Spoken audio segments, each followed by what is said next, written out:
And we're live. Hello, I'm James Brown, and this is Media Studies live on a Saturday afternoon. I'm here with Sabby Reyes Kulkarni. Hello. Happy to be here. Nice to see you again. Nice to see you too. How is feedbackdef.substack.com? Well, I would say it's pretty good, although I keep bringing up pieces I'm working on. I'm working on 3 pieces right now for Substack, and each one I thought, yeah, I'll just bang it out, and I wanted to have them done by today, and they're still in the works. So I have similar vibes in that there's all these things I've been working on and been meaning to do, and I just haven't been able to do them. And I'm get to them, and it'll happen. I'm not stopping either, and neither are you.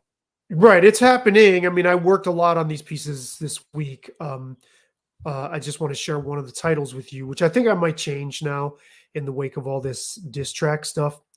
But I know you're going to tell me not to change the title, but it's called "I'd rather have their music shat out of a rhino's diuretic asshole directly in my face for 10 hours straight than listen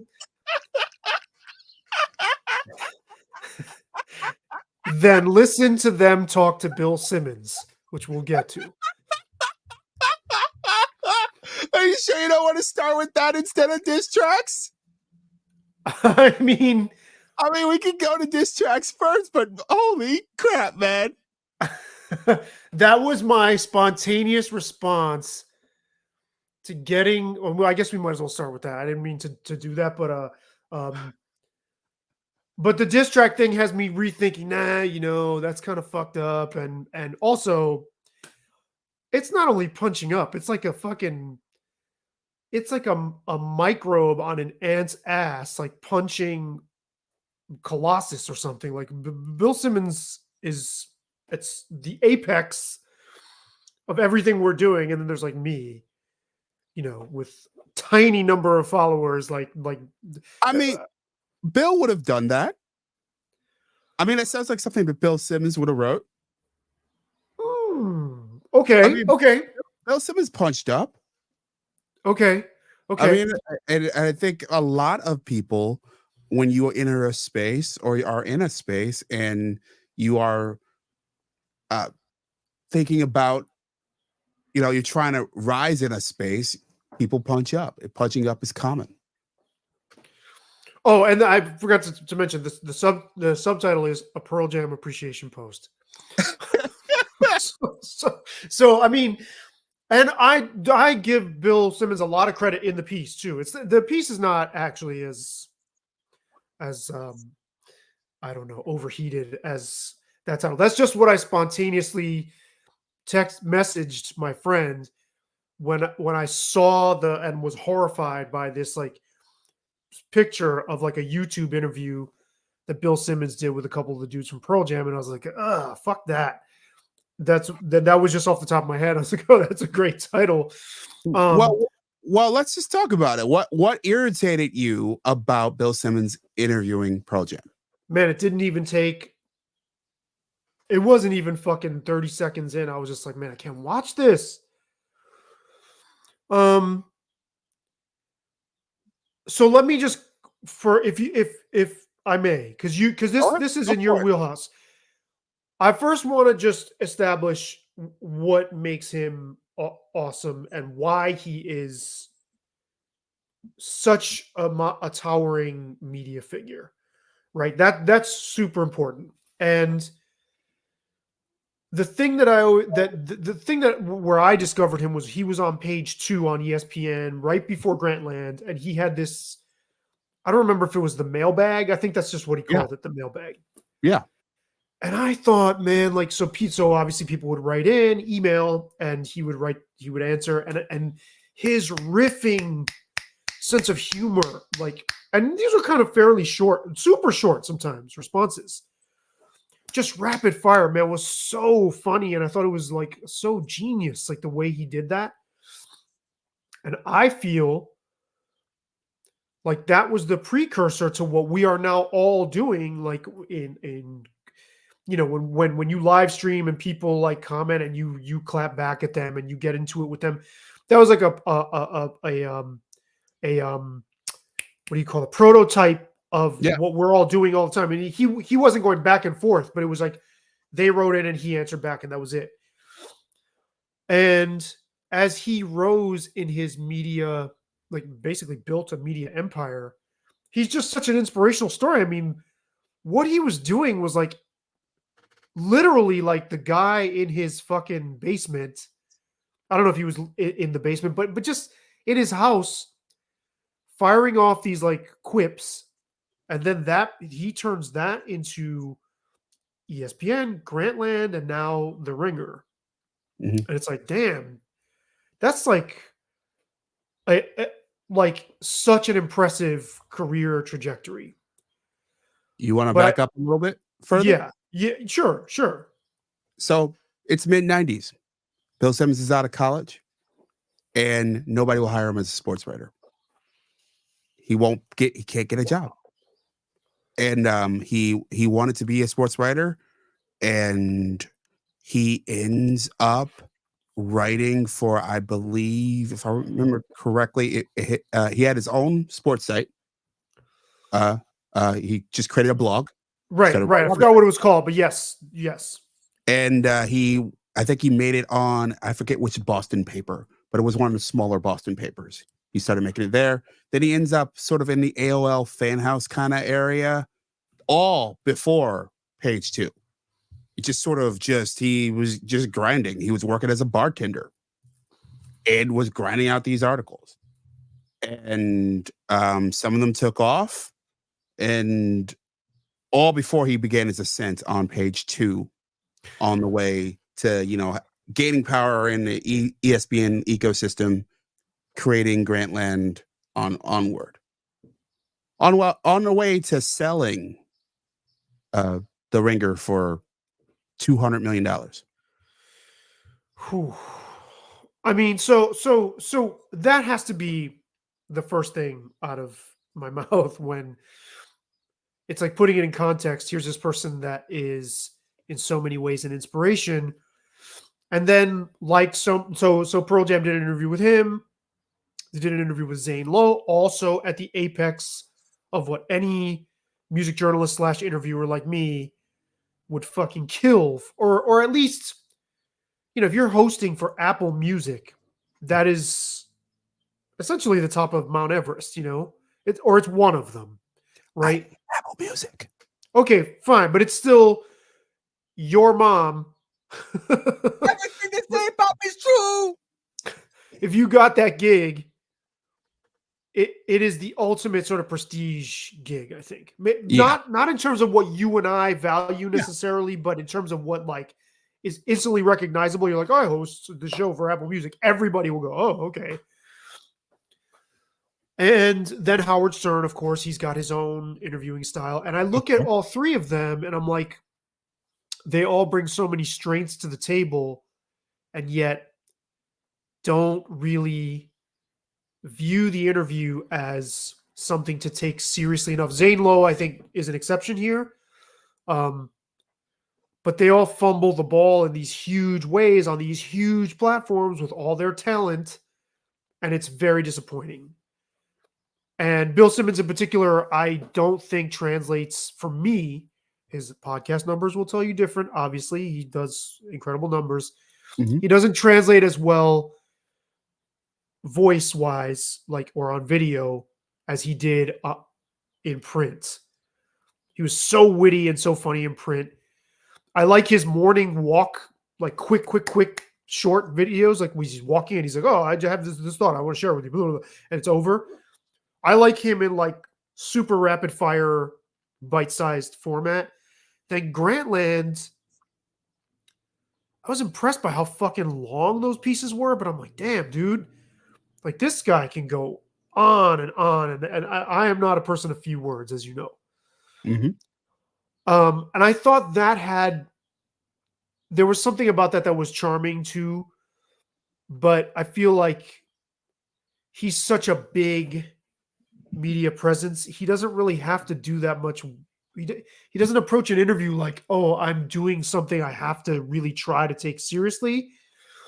It's like, oh, I'm just hanging with two dudes from Pearl Jam and we're talking about sports, and it seems like squandering an opportunity. So that was my A- issue with that. And I do get the sense that that is his approach to interviewing. It's a hang. It's not a, oh, I'm going to drill down and try to hit someplace really important, really strong, really anything like that. It's a, hey, I want to make this person comfortable. And then we can get around, we'll beat around a bush and maybe we'll get to something profound or interesting or strong. I have a few different points I want to get to and swim toward, but this is not a really firm direction interview. I am probably closer to him than certainly you are because Right. I do like to sort of um grounded in this sort of like, all right, we're in this we're sharing this moment together. Let's get comfortable and work our way through it to where we want to go, and so that I'm surprised and they're surprised. It's a jazzy approach to interviewing, Mhm. and yours is more, from what I've heard of you, and I was watching you, at least I was a Corey Taylor. Mhm. Um, it was it felt more structured.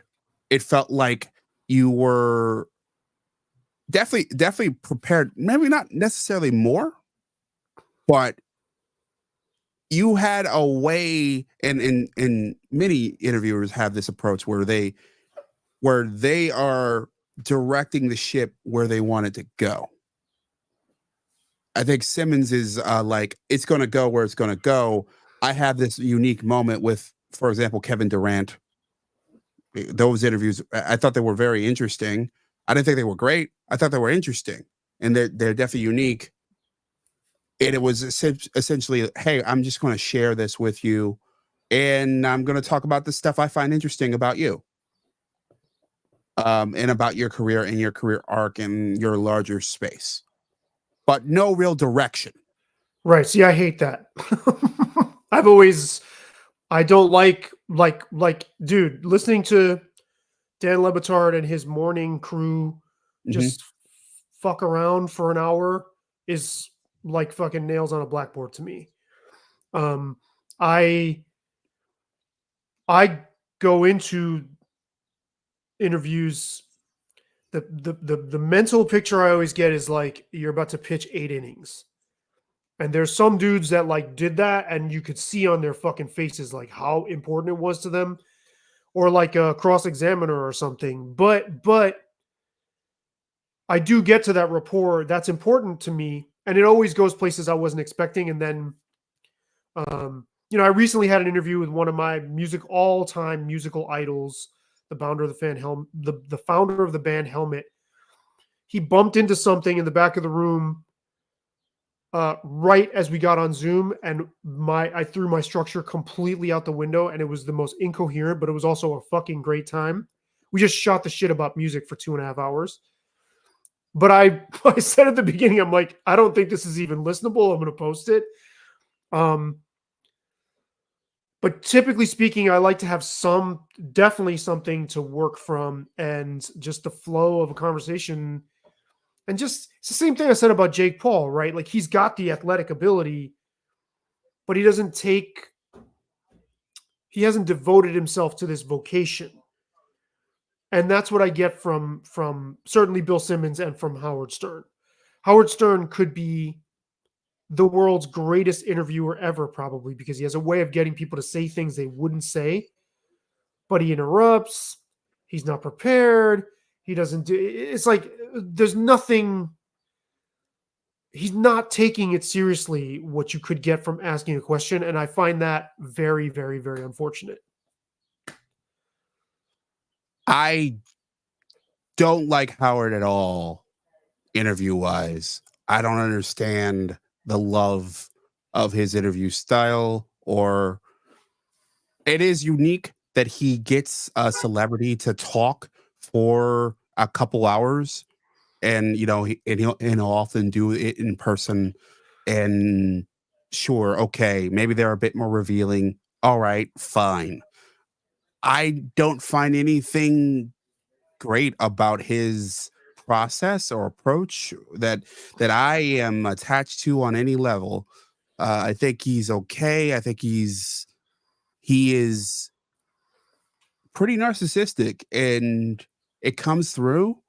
And I find his show, and I have to admit I haven't listened to it a ton, but I have listened to bootlegs of it, and I've listened to lots of long clips of interviews he's done in recent years. But I find it unlistenable. Mm, Simmons, I don't see that way. mm.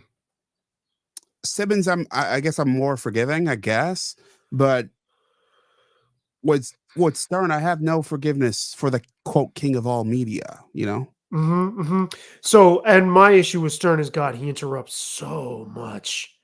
Oh Hmm. my God. It's like, Jesus Christ. I don't know if I have to have told you this.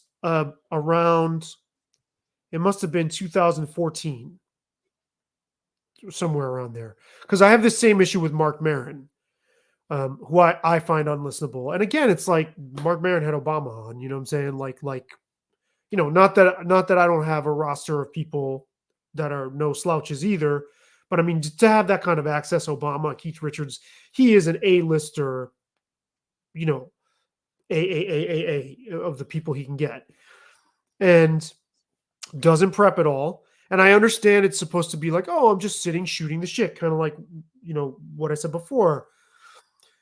But he just asks like preposterously unprepared questions and then interrupts people all the time, and it's like, wow, that's a huge fucking waste.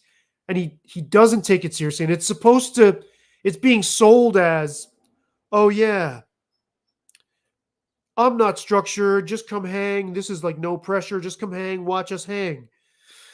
I look at it as like pissing away an art form. You know what I mean? Like there's a difference between improvisation and just jerking off.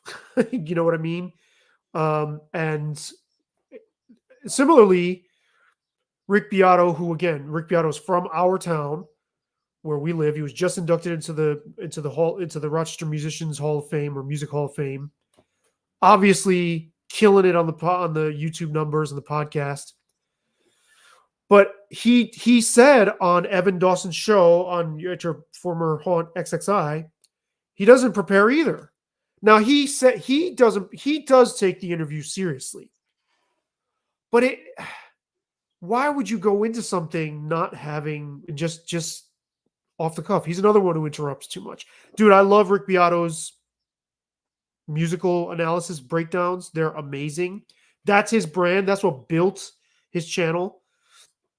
I'm not a fan of his, as somebody who's worked on my technique and decided to do that. I have a hard time watching it because he's just like, yeah, I'm not going to prepare, you know? The thing I want to double down, and there are a couple pieces and a question I'll follow with, is the amount of self control it takes in those circumstances. A, to not interrupt, to be cool with the fact that there may be an uncomfortable silence because you don't know when the artist or person will stop talking. And to recover from that silence and still go into wherever you're going next, keeping track of all that, setting up a structure of that you can get through, also keeping track of the clock, because many of these, especially when I talk to more higher profile people, you're working with a tighter schedule. That's why part of the Stern Mark Maron element is that hey, you get Obama for an hour. Who gets Obama for an hour? Nobody gets Obama for an hour. So that's part of why I think the fact that they're given that is what makes them at least appear interesting, appear higher end. In reality, in terms of just conducting interviews, I mean, there are very few places where you're going to get a high quality a celebrity interview that's more than a couple minutes. Mhm. And I don't know that you ever really consistently did. even the guys who were good at it, which I think Dave Letterman was very good at it. Mm. People think I'm crazy, but I think Jay Leno was actually very good at it. Hmm. But it's not going to be a long thing because hey, they're prepared. They know roughly what they want to be able to talk about. These guys were really good at engaging in pulling out different stuff, but only in a short framework. In the longer pieces, the people who I found really interested, we talked a little bit about Barbara Walters. I didn't think she was bad, but I didn't think she was brilliant either. But I thought she held her own over the course of an hour, over the course of a couple breaks, 15 minutes, 20 minutes, an hour. It's not easy to do, and she did it very well. The King, of course, my favorite, Larry King. People make fun of him all the time. But to get someone talking for an hour and keep him talking, and back, if you go and listen to his old radio show, he'd do it for 4 hours, 5 hours. And to keep it engaging, keep it interesting, it's a skill. I don't even think it's so much a talent. It's a thing that you got to hone. It's about self-control. It's about being aware in the moment and aware of different things and being willing and able to come back to certain concepts as they come up and come through. It's not an easy task at all. And my question for you that I mentioned earlier was, who did the Beato interview? Well. Oh, on Evan. On the- It was Evan. It was a panel of people. So he called into the show Okay. from Atlanta, where he lives, and Evan was there, and Dan Kushner was there, and somebody else was there. So he was sort of talking to the bunch of people at the table. They have that table. How do you feel about that kind of interview? I didn't mind it. I thought it came off very well. I thought it was that can work nicely. See, you just said something.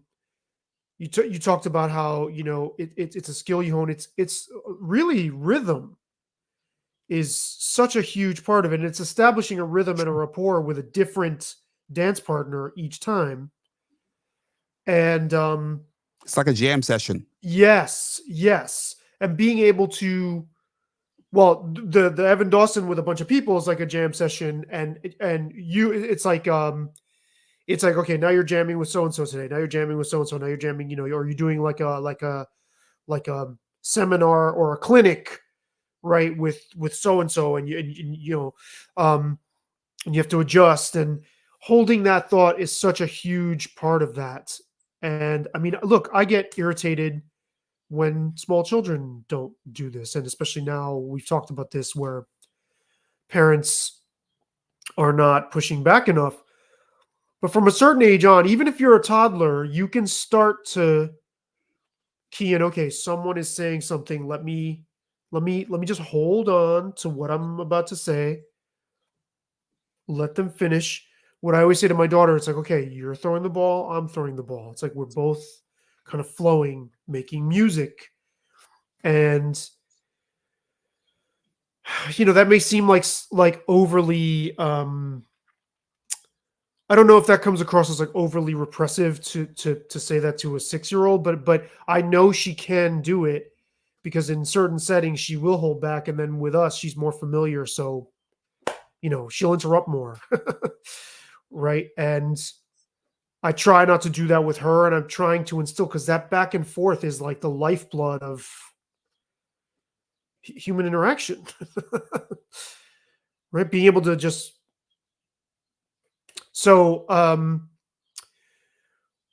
your question about so yeah I thought it came off well. Yeah, I generally don't like that format. It can be a mess. You need a crew of people that all work and adjust, like a band that is used to backing different musicians, right? Like, oh, we're the band, we're the house band. Okay, so who's coming in to hang with? Okay, now we know kind of how to feel this person out. And Rick Beato is a magnificent orator. So they ask him a question that he just gets to kind of wax Mhm. poetic for however long until they cut him off. That works great. I don't like him on the other side of it nearly as much. But I don't think he's fucking around. He doesn't lack um intention.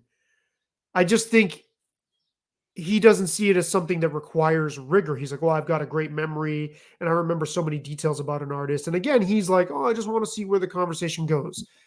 I guess I'm too controlling for that. I get your point.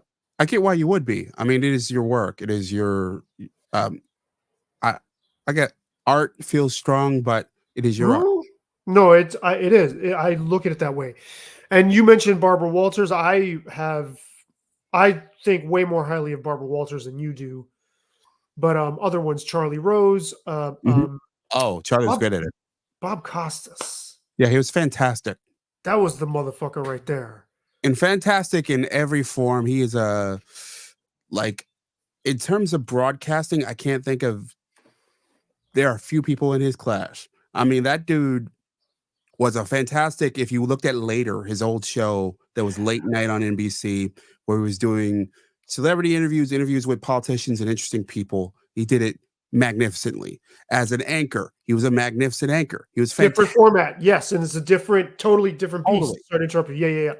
totally, and it fits your thing about dealing with a panel, like Ernie Johnson in the Inside the NBA panel. So you have Ernie Johnson, you have Shaq, who we'll mention later. You have Charles Barkley, you have Kenny Smith, and they are a harmony. They are a four-part harmony. Mm, And we saw about a decade ago, as Shaq came in, this sort of integration of this new element of the harmony and how they were able to like slowly integrate this new fourth force into their three-part harmony. And we saw this really interesting. Well, Costas could go from the one-on-one interview, be great. He could go to a four-part harmony and be great. He could go and, oh, I'm just going to deliver a monologue and be fantastic. And then, oh, by the way, I'm going to call a baseball game or a basketball game and be great. He is a legend for many, many, many reasons. And that's certainly at the top of the list. He's maybe the most versatile broadcaster I've ever heard of. There's few people that may be in the rough class, but currently, modern era, Bob Costas. mm. Yeah, I mean, wow. You know, and I was probably ruined by him because seeing him as like a young person, Mhm. young adult, gave me permission to, because I remember he would get criticized, or at least by my friends, for asking long questions, Sure. multi-part, and I don't do it one fucking 1,000th as gracefully as he did. And it was still a little awkward when he did it sometimes. But man, the depth of those questions, the substance, you were getting like a real hearty dose of thought and exchange. And that's what I'm saying. Like, Bill Simmons could do that. Howard Stern definitely could do that. Zane Lowe is trying to do that. And they all kind of defeat themselves on the way. And the band they've been interviewed a bunch, so they know how to give you something anyway. But it you this is something we're like awash in this kind of exchange now all the time. Look, Shannon is a really good one. I mean, I know he gets criticized for letting people talk way too long without interjecting. I happen to love that. But I mean, for somebody who wasn't practiced at that before, I think, fucking hats off to him. But he's sitting there taking it. I know he approaches this like the same way he would have approached the game plan for a football game. Not like he has to map out all the X's and O's and, oh, if this person says this, then I got to do this. It's not so much like that. but I'm going into this arena. I'm going to give this my best efforts. That to me counts for so much. I don't love Shannon. I do appreciate what he does. He's sort of feeling this sort of man. I'm trying to think of the role he is playing. It is sort of he is cornering a niche of not just black celebrity world on this show, but certainly black celebrity world. Trying to think of the right person. Charlie Rose of black celebrity ratchet culture. I was gonna say, black trashy the straight man of black trashy gossip, Straight man is perfect. but with a veneer of, and I know it sounds like I'm contradicting what I just said, but with a veneer of, he's the respectable straight man who's gonna dignify, but you're gonna talk about all sorts of unseemly stuff that is really between genuine conversation and gossip, somewhere between there. It's really worked for him. And I don't know about the long run, the long tail of it. And I think even he's hedged that, I think, with his nightcap show. Where he is, it's usually a 2-part harmony there. Him and Chad Ochocinco, or Very him nice and harmony. Arenas. Mhm. And they are, bouncing back and forth. And that's an easier format than, a straight up interview show or just going on your own. Yeah, I mean, and it's definitely working for him. I mean, he's setting the internet on fire. I know you dispute and refute his claims of when he comes out with the stats. Like, I think he just released a picture saying that's the Cat Williams is the biggest interview in YouTube history. Yeah. And I just could picture your face like saying, well, but he's getting backlash too. And, he's gotten into some close calls here, and stepped into some shit with this. And I think, do tell. Well, I mean, the whole Mike Epps thing, which nearly escalated, which just dovetails perfectly with the diss tracks. But especially since there was Shaquille O'Neal just released a diss track. It's called Shannon. The subtitle is Shannon Sharpe Diss. It's called The Big Man Shannon Sharpe Diss, is what it's called.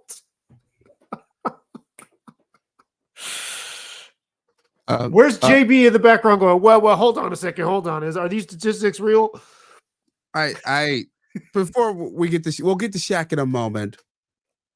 I don't doubt that he reached 68 million views on YouTube. Most watched interview in YouTube history. I don't even think that that's necessarily wrong. You got to make your face big for the audience. Okay.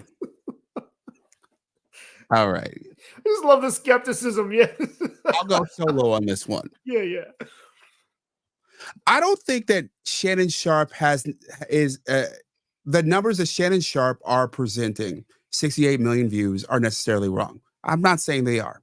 It's quite possible that his show was viewed, that episode was viewed 68 million times. I have no doubt they were. Here's my problem with it. A view on social media is 3 seconds. Mm-hmm. So, and also the way that YouTube has been playing with its algorithm and its structure, it's become easier to get views now because there's an autoplay section as someone hovers over videos. So how much of it's that versus how much of it is just people seeking them out and because Cat Williams is amazing and Shannon Sharpe is amazing. I find it questionable. I also still don't believe that he made more in one episode of his show than he did in any year of his career, especially a guy who made 5 million in 1 year of his career. I don't think he made 5 million for even this YouTube program when he had 68 million views. I don't believe that at all. I think that is crap. Um but maybe he's got some weird deal with some brand that I don't know about. But I think that's pretty doubtful.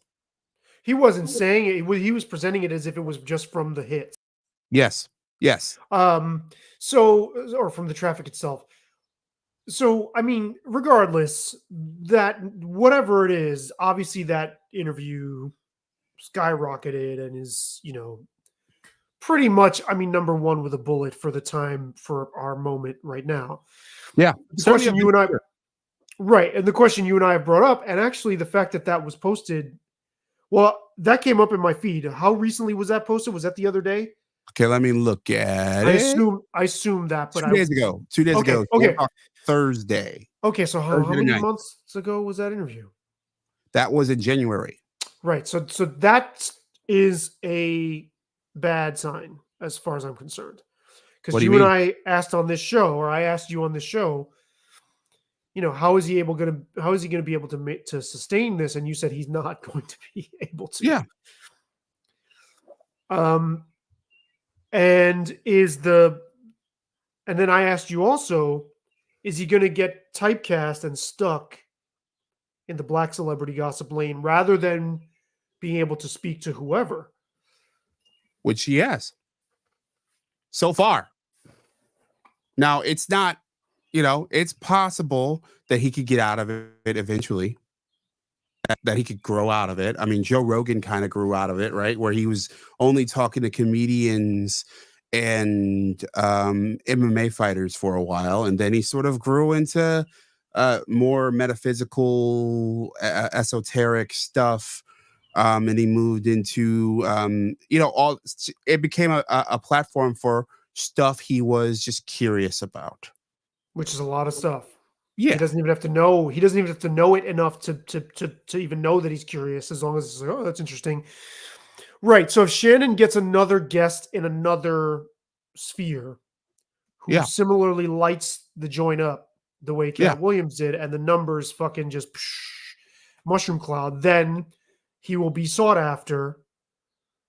I would imagine there's people outside of the comedy black celebrity thing that are trying to get on the show anyway. Oh, without a doubt. And this is a precursor to our conversation about disses, and Marcellus Wiley certainly fits in this, right? There's a reason why Kendrick Lamar and Drake wanted to be on ESPN. They are trying to dip their toe in another lane with another tranche of fans. And I could see someone, let's say you are, you're not Gary Owen white guy. Let's say you're, I don't know, Ryan Gosling, right? And you're trying to open a movie. I could see you looking at Shannon Sharpe, or your people, more likely. Of course. Your PR team looking at Shannon Sharpe and like, I want to connect with a black crowd. This sounds like a place where I could do that. And so I think that's certainly possible. I mean, I don't see why he has to be limited to a black crowd, though. Yeah, but I'm not saying limited entirely, but I'd say majority. Okay, What he's doing and who he's having on screams that. Glorilla. Come on. Yeah. No. And if you're having on Glorilla, you're not trying to speak outside your niche. Right, and Brittany Griner and people like that.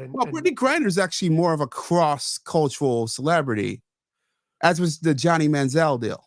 Yes. I mean, but he did that to himself, is what I'm saying. It's not because of his ability or his versatility as an interviewer that he needs to do that. I think he could go further very naturally, but he ended up striking gold early in this space. And so now I think he's gonna run the risk of getting stuck there, and And in it's the smart. long run limiting what he could be. Well, it's smart to double down on it. I mean, like once you're there, you have a winning combination. Okay, like let's play it again. You know. So I get why he would, even if it's not the smartest thing. And you mentioned Joe Rogan. I mean, Joe Rogan for me as an interviewer runs the gamut. Like I cannot stand his episodes where they're just smoking and fucking around. And Jamie, blah blah blah blah blah. Sure. Like that. That is like fucking nails in my head. It's Mhm. just like Sure. rattling around. But when he focuses, he's a fucking excellent, or he has become one. I don't know if he always was. And when he starts to like corner, like I watched 2 clips of him where he was really staying on Matt Walsh and Ben Shapiro separately about gay marriage and about Mhm. uh, their faith and where it stands on homosexuality being a sin. Man, that was incredible to watch. It was like fucking just carving them up and just not letting them get away with, and just slowly letting them hang themselves. It was awesome. So I mean, again, that's the value of focus as far as just try. You know what I mean? And I think people get better results that way. But you're much more forgiving of the sit around and hang kind of. I am, but I want to pivot back to Rogan there. Yeah, I think it is something he's developed. If you go look at those earlier, I think if Ben Shapiro were on for episode 200, I think he would have got away with a lot more stuff.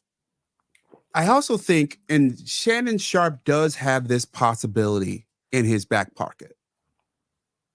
Rogan is in his own lane. He has uh okay, so he's got the comedian world. He's got the podcast world. He's got the UFC world, MMA.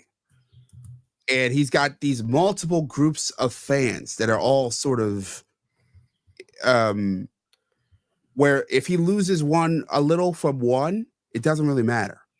Does it like they kind of all fill the space together. And with all that, I think he can approach most of his interviews with not giving a fuck. And when in that you're not, he doesn't need it. Um and the fact that he doesn't need it, and so many of these interviewers, especially the podcast interview world, really approach things like they need it. I think that allows him to say, if I hear bullshit, if I see bullshit, I'm just going to call it out because I'm not going to lose, because I could just talk to my friends and still get 10 million downloads an episode. Well, and most people are still going to want to be on the show anyway. They're not going to be as quick to say we won't go back there. And they also, like Howard Stern, know Yes. what they're getting into at this point. And on top of it, a lot of the people who he would challenge would see him as something of a peer in the culture, right? Ben Mhm. Shapiro and Jordan Peterson and the Weinsteins were all lumped in with him Mhm. when they were branded as the intellectual dark web term I hate with a Mhm. passion. But so you get all that. It's like you can't, you'd be dumb to refuse. It's only certain people. Like I guess if Euphoria. Didn't mean to do that. that's okay. I guess if like Prince were still alive or Michael Jackson, they could be like, Yeah. nope, you said something I didn't like. I'm getting the fuck out of here. Fuck you. Or don't air that or I'll sue the shit out of you kind of a thing. Those are really, or maybe, I don't think Obama would do that. I don't think Bill Clinton would do that. I think they would know going into it this guy's pretty fucking powerful in media. Let me just play along. Yeah, and I think that's getting on that show is a big look. It was interesting. It was a big look for Dave Portnoy. It was a big That says a lot. it was a big look for Charlemagne the God. These are people who have a ton of eyeballs around on them, but their lanes are different than his lane. But Mhm. touching his lane, I think Andrew Schultz called it the Rogan effect. Yep. I was going to say it's a Touching big his hit. lane just sort of like it widened their world Yep. in a way that we haven't really seen on TV, honestly, since Carson. Mm. It Wow. it's it was tough even to utter that phrase, but I can't think of a more near term analog. Maybe Well, Oprah. yes. But why was it tough? Man, comparing. I really enjoy Joe Rogan, but it's tough for me to see him. Maybe because it's so current, to see him on the same tier as a Johnny Carson. Who you Because have a Johnny lot of Carson is so high up there in the history of media. There are very few people who have even sniffed his jock on any level. right. So I was just going to say, clearly you have a lot of admiration for Johnny Carson.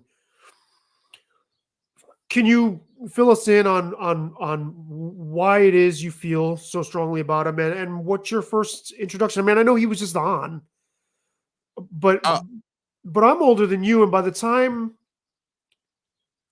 like I was like a kid enough to watch TV, he seemed from the past to me. So I'm curious as to how you developed this admiration for him. it certainly was not from my childhood. When I Okay. was about 8, 9, like he was going off the air, and we had the ascension of Letterman and Leno and that whole battle, and the end of Arsenio. Those were the first late night hosts that I recall. And the beginning of Conan, that's my first late night TV touch in my life. But as you have articulated many times, I am a media nerd, and You're the there's king a of all media. You're the king of all media studies. yes, I am the king of all media studies. I am. Bow before me. And strangely enough, it takes me to another Dave Chappelle thing. And his approach on James Lipton was someone we should have mentioned earlier. And Inside the Actor Studio. Mm. But in his initial Inside the Actor Studio appearance, he made several. Chappelle said the mark of greatness is when everything before you seems obsolete and everything after you bears your mark. Man, that is needs to be chiseled on the granite temples that we leave behind for as artifacts of media in like Greco looking fonts, right? God Mhm. damn, that's a fucking quote, isn't it? Yeah. And you're saying, much as we have discussed, I don't know if we've done this on the show, but where Siskel and Ebert, like everything we like is owes a debt to Siskel, which I didn't realize. And then Mhm. I ran it by you and you were like, oh my God, yes. Like all the sports shit, all of it, even podcast, the whole podcast universe Mhm. is like birthed from Siskel and Ebert, right? You're saying Johnny Carson, Is one of those figures. I mean, he kind of like, if you think about it, he's the progenitor of a type of entertainment culture that we're so awash in, we don't even notice how prevalent it is. For sure. And even just being in his proximity and being waved over to the desk was a career altering decision that he would make on the fly. Like there's a there's been very, very few people in the history of media that have been able to not only have that power, but wield that power. How did I discover him? It was, first of all, it was how he was talked about. Hearing how Letterman talked about him, how Leno talked about him. In these reverent tones, right? Yeah. Yeah. The fact that, oh, what? Like, holy crap. Like, who is this guy? And then there were clips of Donnie, clips. There were DVDs, not DVDs. I think they were tapes at that point. It had to be tapes in the 90s, because I remember watching these infomercials of Johnny Carson, you know, best ofs that were for sale. And I found I just, as a kid at, I don't know, 10, 11, 12, this is how I happened. I watched way too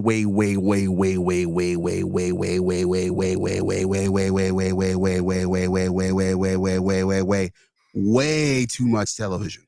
All right. So I was watching countless infomercials, insane amount of TV. So I found myself taken by these bits and just getting a sense of who he was. Then sort of the deeper I waded into TV history and actually watching some of his stand-up and finding it funny. But it was a different tone because it's from a different age, clearly. But it was funny and fascinating, and his interviews were magnificent. He was one of those Bob Costas-like figures in that he had every tool in the toolbox. And he could do something serious. He could talk to a philosopher. He talked to propaganda founder Edward Bernays. Like, he'd interview a comedian in Edward Bernays, and on the same show. And then he'd go to a musical act and interview them and be competent and smooth and awesome on many different levels. And a way that very few people have ever touched or considered or would be able to do it. And I can't heap enough praise on him. Like, he is beyond reproach for me. He's outstanding. He's not of my era, clearly, but in the pioneer, in the history of TV, he's certainly one of the 5 to 10 biggest TV stars ever, probably 5. How do you think? Cosby. Okay. How do you think he would work? This is tough. This is like, bringing athletes into different periods and stuff. It's a difficult conversation to have. How do you think his style would translate in today's ecosystem? I think it would be probably looked at a little bit corny, but I would say that he would probably be able to adapt. Because remember, we're talking a guy who had a show in the 60s, a show in the 70s, a show in the 80s, and was in the early 90s and was able to keep afloat. Even as Arsenio, blew up, he aided to his audience. I think the thing that's very interesting about your question is there's this grand theory of media that I have, and I've several axioms that I believe in strongly. And one is that the speed of our media is a lot faster than the speed of media then, and our appetites for it are a lot faster as well. So he wouldn't have to pivot as much as a Joe Rogan would have to pivot. What do you mean? In what way would he Meaning not? Joe Rogan has had to evolve faster than in 10 years than Johnny Carson has had to in 30. Okay. We Huh. expect more from Joe Rogan than we did from Johnny Carson, as strange as that Right. is to say. But that's the nature of our media landscape today. But you also have I don't want to call it's not quite an ax. Well, I guess it is one of your JB media studies axioms that the faster things or the more things change, the more they go back to the way they were in some sense. Yeah, and they have. It's like a train going back to the station, then picking up more baggage of what's happened since then. Um, so, in what ways might we be headed back for a return of whatever it was that Johnny Carson, what flavors he brought to the table? This is easy one. Have you listened to a podcast recently? Okay.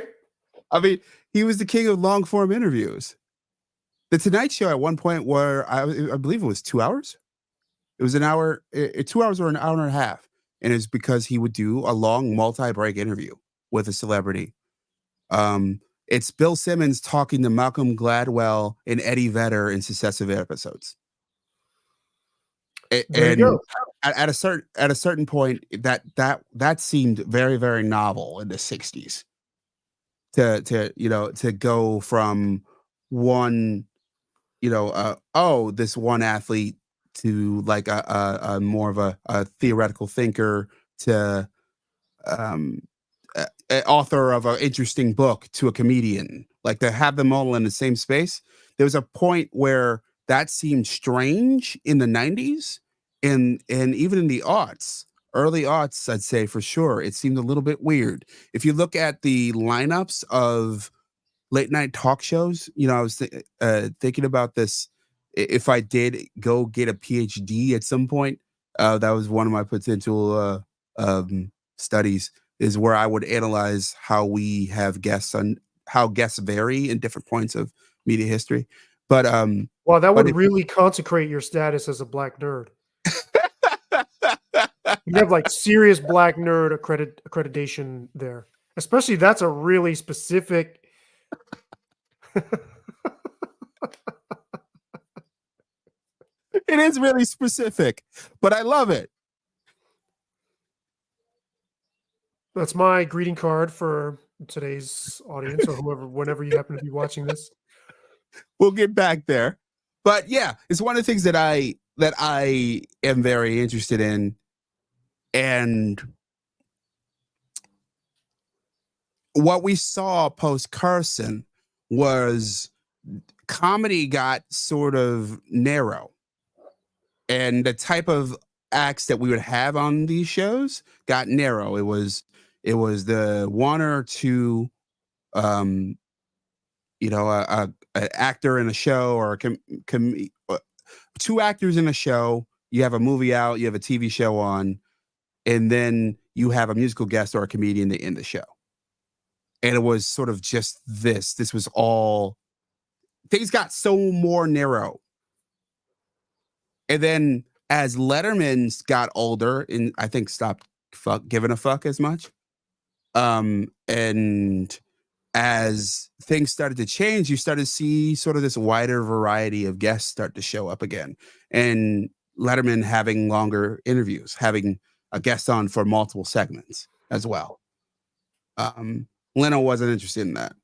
I think it's just not his vibe. I mean, I think he saw it as a job instead of an art. I think that's part of the way that Leno gets knocked. He's a technician, not a, he doesn't see it even in his comedy. There's a reason why he doesn't have a comedy special. It's because he wants to use the same parts over and over again as long as he wants. And he feels like with a comedy special, he has to dead that stuff. He's like, why would I dead that stuff? I make all kinds of money off this stuff. Mm. Why would I want to, if a joke works for 10 years, I should be able to tell it for 10 years, you know? Mm. And as more people moved into this space, as you had your Jon Stewarts of the world rise, as Conan started to take this part more serious. Craig Ferguson is highly underrated. He actually I think is his style was actually more Carson-esque in that he would be able to have a a long form funny conversation with a very serious person or just flirting with a hot star a movie. Right, You know, right. like it would work. It'd be funny. It'd be interesting.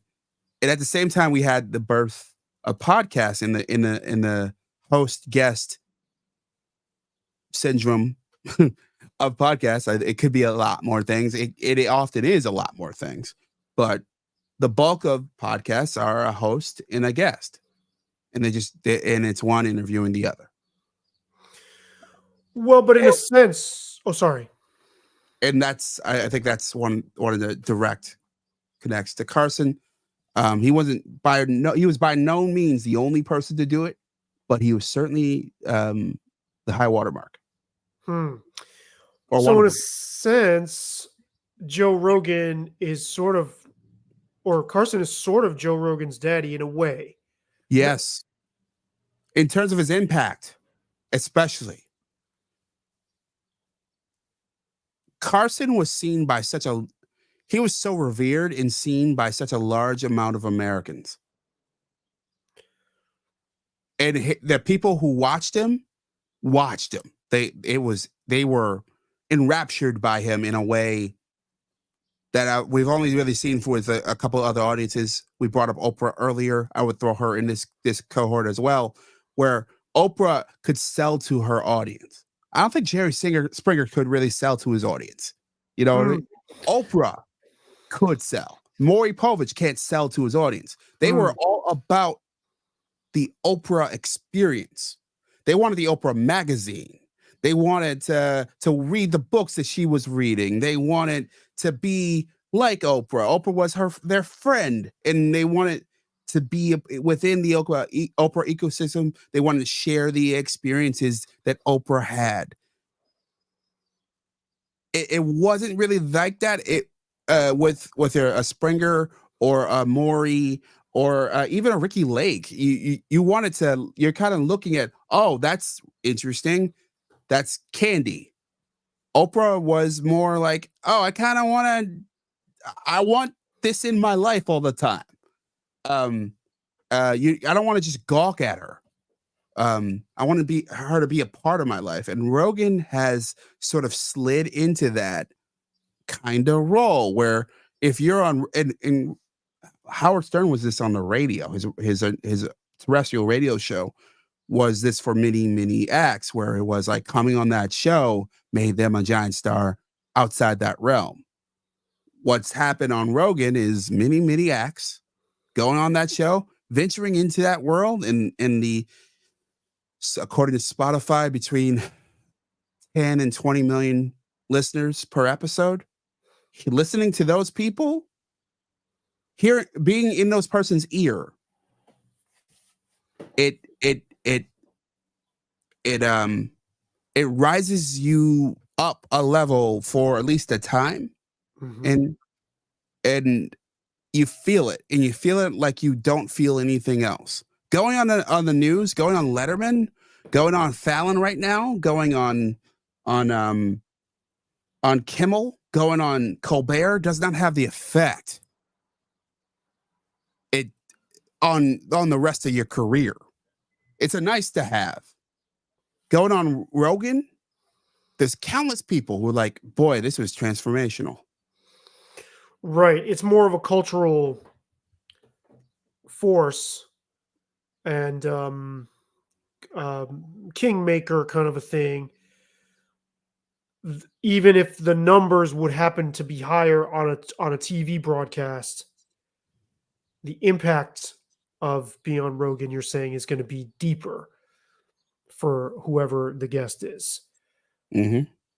You were talking about Oprah and her audience wanting the whole experience, wanting to patronize people.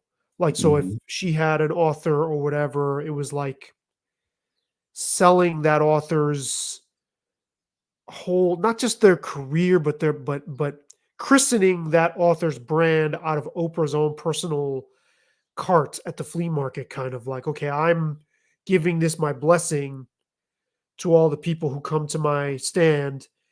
Oh yeah.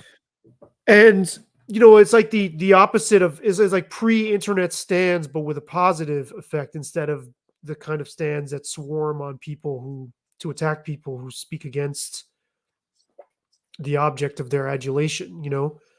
I'm sure those people, if Oprah had existed in the internet age, they'd be doing the same thing. They'd be attacking people who didn't like Oprah, but it's just an interesting effect. It's like more positive, at least looks that way. It's more about wanting to spread the wealth, I guess, so to speak, or have your audience partake in something every time you have a new person on. That's kind of an interesting thing because like not everybody has the power or the desire, the reach, the kind of reach, or even the desire to do that.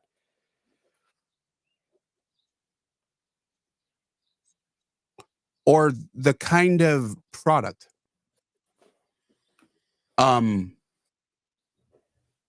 Okay, so either to go deeper into my black nerd overload.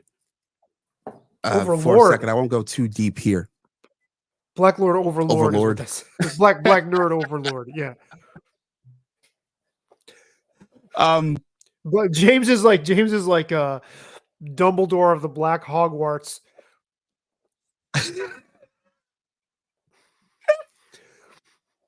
Black nerd James is like Dumbledore of the Black Nerd Hogwarts. That's your like aspiration for media obsessed.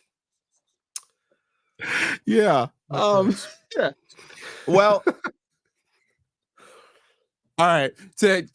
While I get that vision of myself in the Dumbledore hat out of my head. By the way, not a Harry Potter fan. So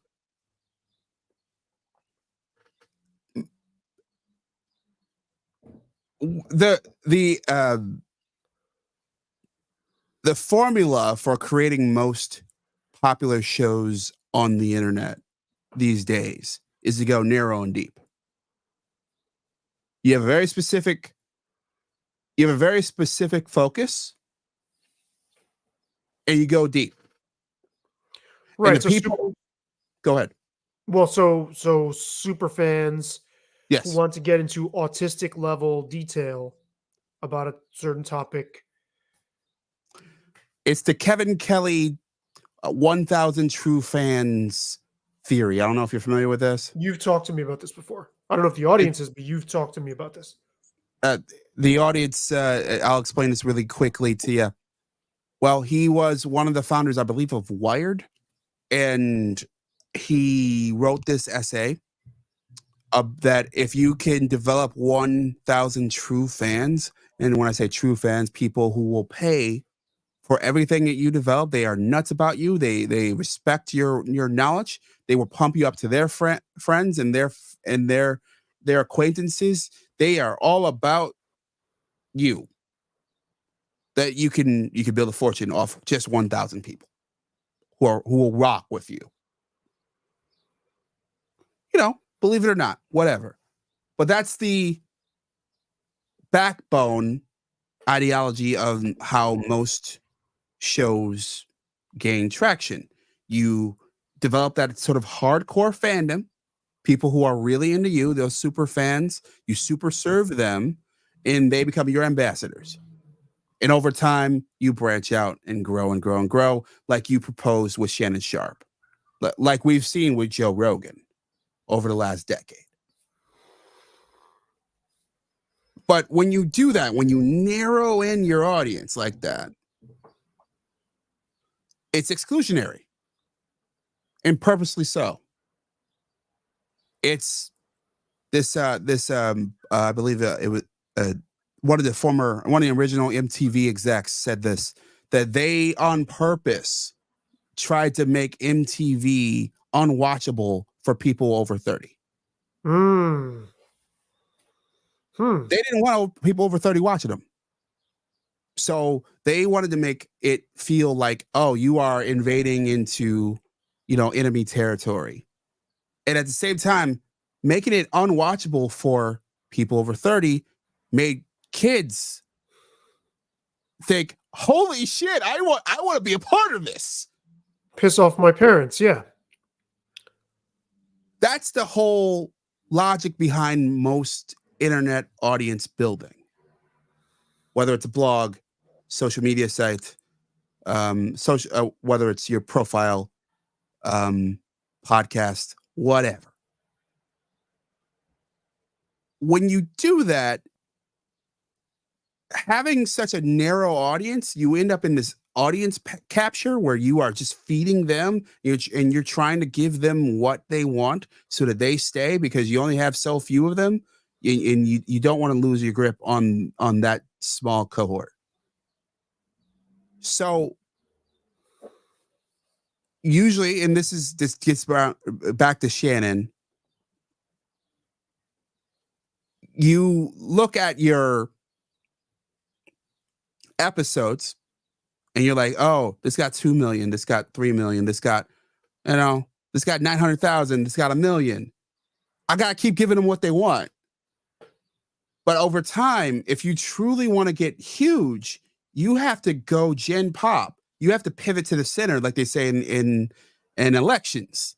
And once you get through the primary, and you want to win the general election, you gotta move to the center, because in order to get a wider audience, you have to be accessible to more people.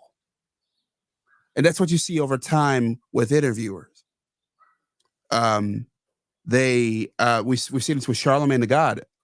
That's another one, perfect example, where Charlemagne has, I think, purposely trying to like, hey, I want to increase my profile, I want to become a bigger star. So you know what? I'm not going to sniff the seat of the hot girl that comes in the studio anymore. I'm not going to do that.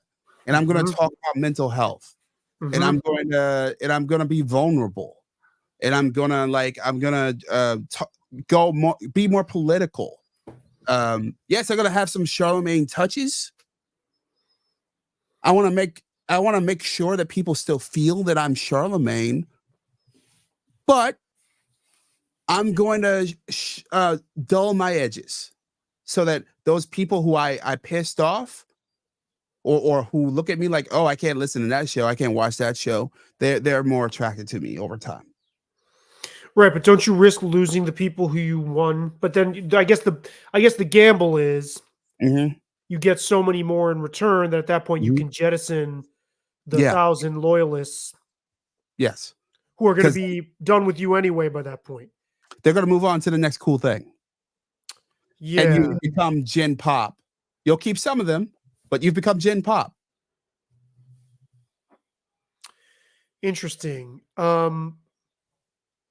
Right. I mean, in his case, I don't think it comes off as contrived. I think there is a wisdom to him, or a receptiveness to a kind of modern sort of emotive, empathetic, pop psych kind of rhetoric that I think he carries rather well, and a kind of self-help and a kind of striving to better oneself. At least he presents that in a way that I think is not ill-suited for him. Let's put it that way. I think it suits him. But that's just my yeah. I think it's fine. I think it's fine for him. But I think the larger point is that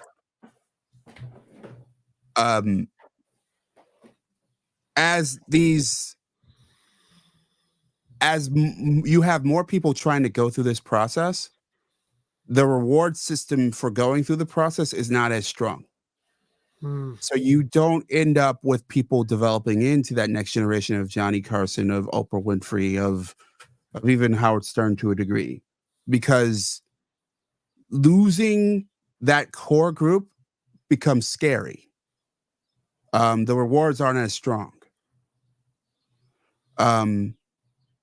You can make a strong living just with that core crew. Sometimes a better living that core crew, and not be as famous.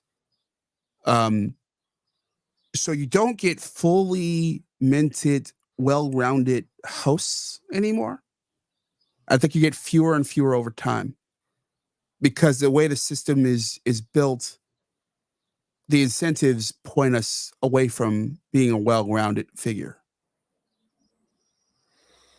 Why would you potentially make a better living with a smaller, more loyalist crew of followers and supporters than you would if you went, as you put it, Gen Pop? Depends on what kind of life you want to live.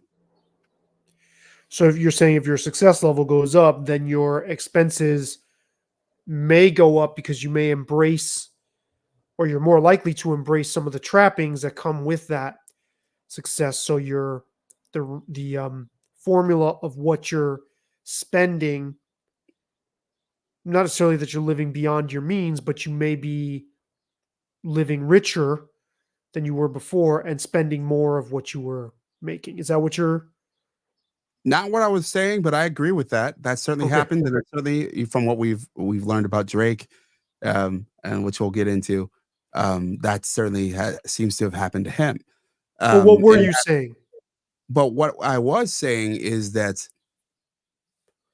one of the guys that I have frequently compared you to is Chuck Klosterman. Mm-hmm.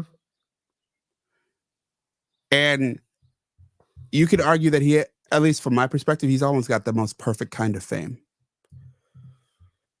He poops out a book. People care. Mm-hmm. It does well. Then he goes away. Works on the next thing. Puts out a thing. His fans, his super fans, people like myself, really into it, really pumped to see what weird thing has Chuck Klosterman cooked up. And then he goes away.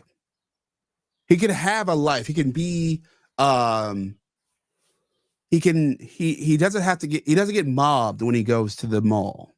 You know, he can be in Portland with his kids, and yes, I'll get recognized. People shake his hands. People want to talk to him, but it's not gonna. He doesn't have to be a star. He's not smothered by celebrity. Yes, most people who get his level of fame or higher, they're dealing with a higher level of celebrity, and they're aspiring to that level of celebrity. To a degree. Right. And they assume, or the assumption is, you want to keep striving. You want to keep growing. And so, yeah, so people like that have it figured out. Not to subvert your point, but No, it's fine. I must share with you my sub headline for that Bill Simmons piece is, and I'd rather inhale the same rhino diarrhea through a crazy straw than watch Chuck Klosterman opine on O.J. Simpson, parentheses, a Pearl Jam appreciation post. So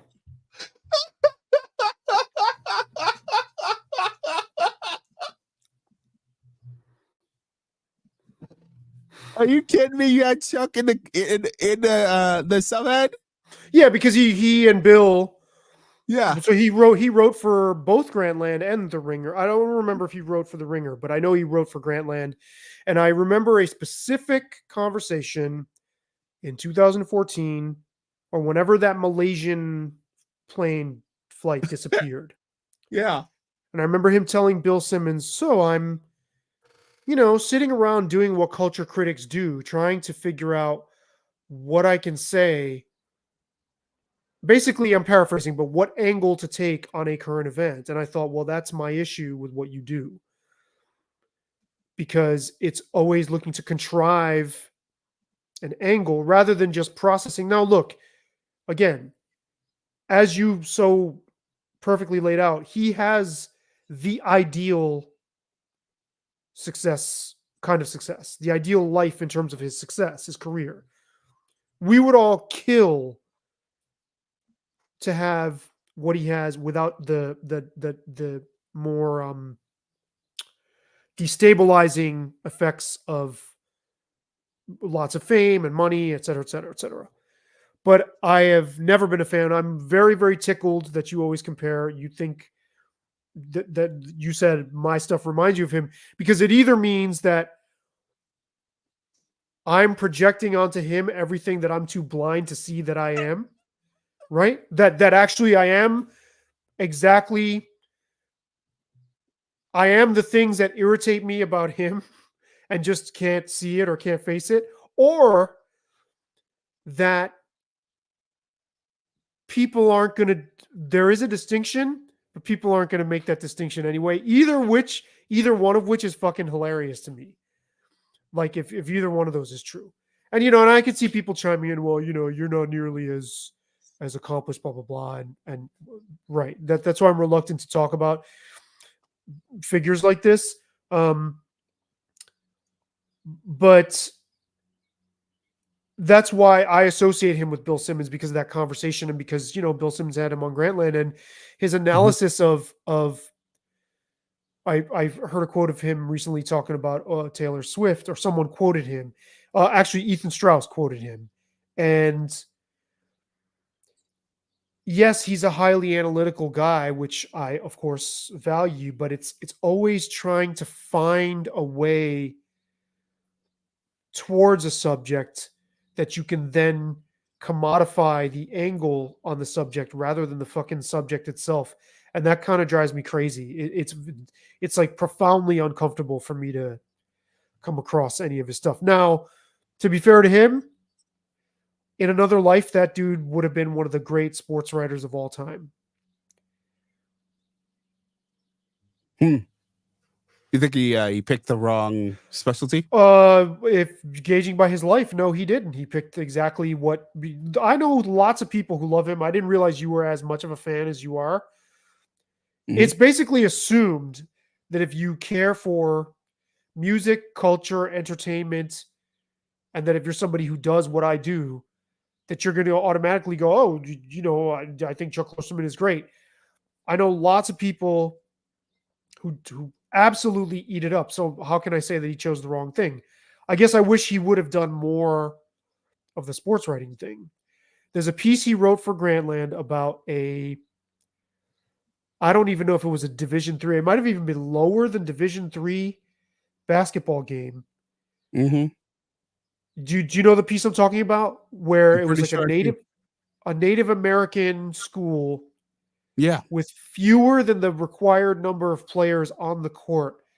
And I thought, holy shit, this is what I would fucking love this guy to be doing. It was like two different voices, right? Like I really do not like I cannot get even 2 pages into one of his books without like wanting to throw it. I just cannot deal with it.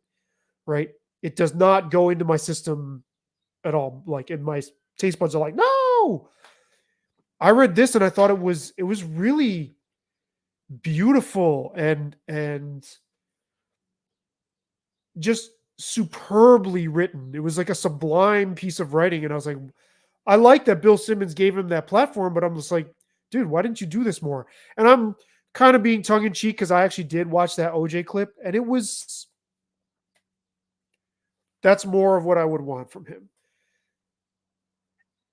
Because what he said about OJ was dead fucking true and really, really interesting. It's got this sort of, even Ethan Strauss was making fun of him, like, the way he talks about football in this way that's like, in this like high pitched voice and stuff. But I mean, when he talks about sports, I don't hear that I'm on the make for a way to give you this take that's going to have some real flavor on it. It's just like, oh, this is what happened in this sport, and that's pretty fucking fascinating on its own. It doesn't need the extra sauce. Could I posit a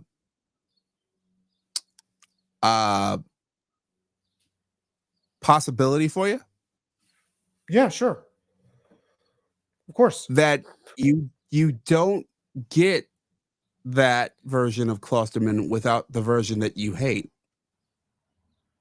Why is that? Because and I feel this about my work as well, is that whether it's covering local news or spending chunk gobs of time in marketing in other realms, that those things help shape the way I approach stuff now. It's all that time I spent watching way too much TV and obsessing about TV ratings and watching every pilot on television, and that shape the way that I think and move now. And so when I apply that to whatever, whatever new thing, those things all sort of leak onto that thing. I mean, certainly, I'm sure that's the case. I feel like those two gears in his expression. I mean, they obviously stem from the same source. It's the same brain, same person, right? But same experience. But it's like hearing somebody play two different instruments. It's like Phil Collins singing, right? That has its audience, and I'm not even going to diss that. But like Phil Collins doing pop, I want to hear. And there's some of that stuff I love, but I want to hear Phil Collins playing drums in like 9/8 time, and I want to hear. That's just what I happen to like more of, or even playing in Brand X, which is like even lesser known than early Genesis is known, right? Klosterman, it's like where's the sports writer? Why didn't he put more books out on that? I feel like he could have sold them. Yeah, but maybe his heart was into that stuff. Maybe his heart was into writing about the 90s or sex, drugs, and Cocoa Puffs. I have that book downstairs, and I'm gonna put As myself do through I. I have it purgatory. I'm behind gonna force myself to try to read it. I have it behind here somewhere Hmm. in my mountain of books over there. Yeah, but yeah, like I think I get your point, but I think that there is sort of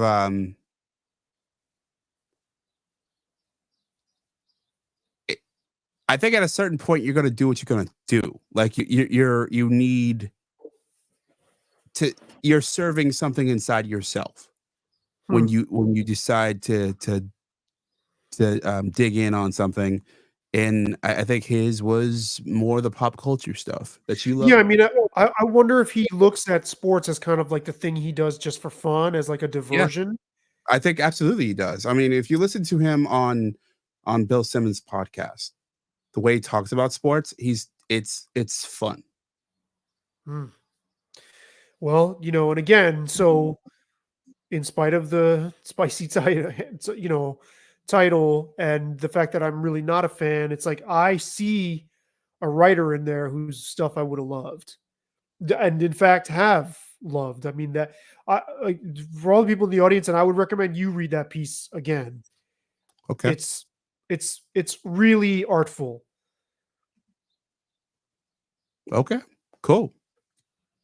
Shall we move on to Speaking of artful, the Shaq disc or the we already talked about the well, of course. I will let me set this one up,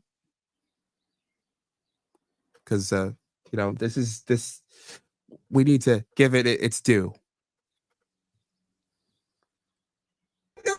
Euphoria.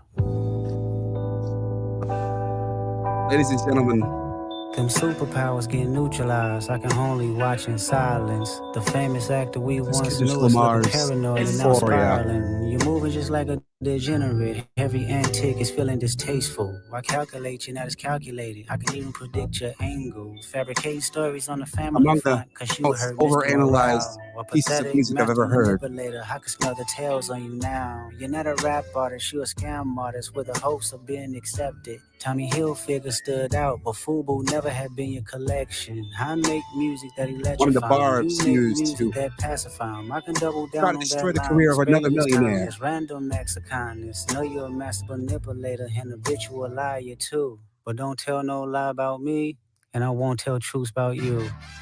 So if you're alive today, you've probably been hearing about Kendrick Lamar and Drake. These two guys were once friends, we believe, about a decade ago.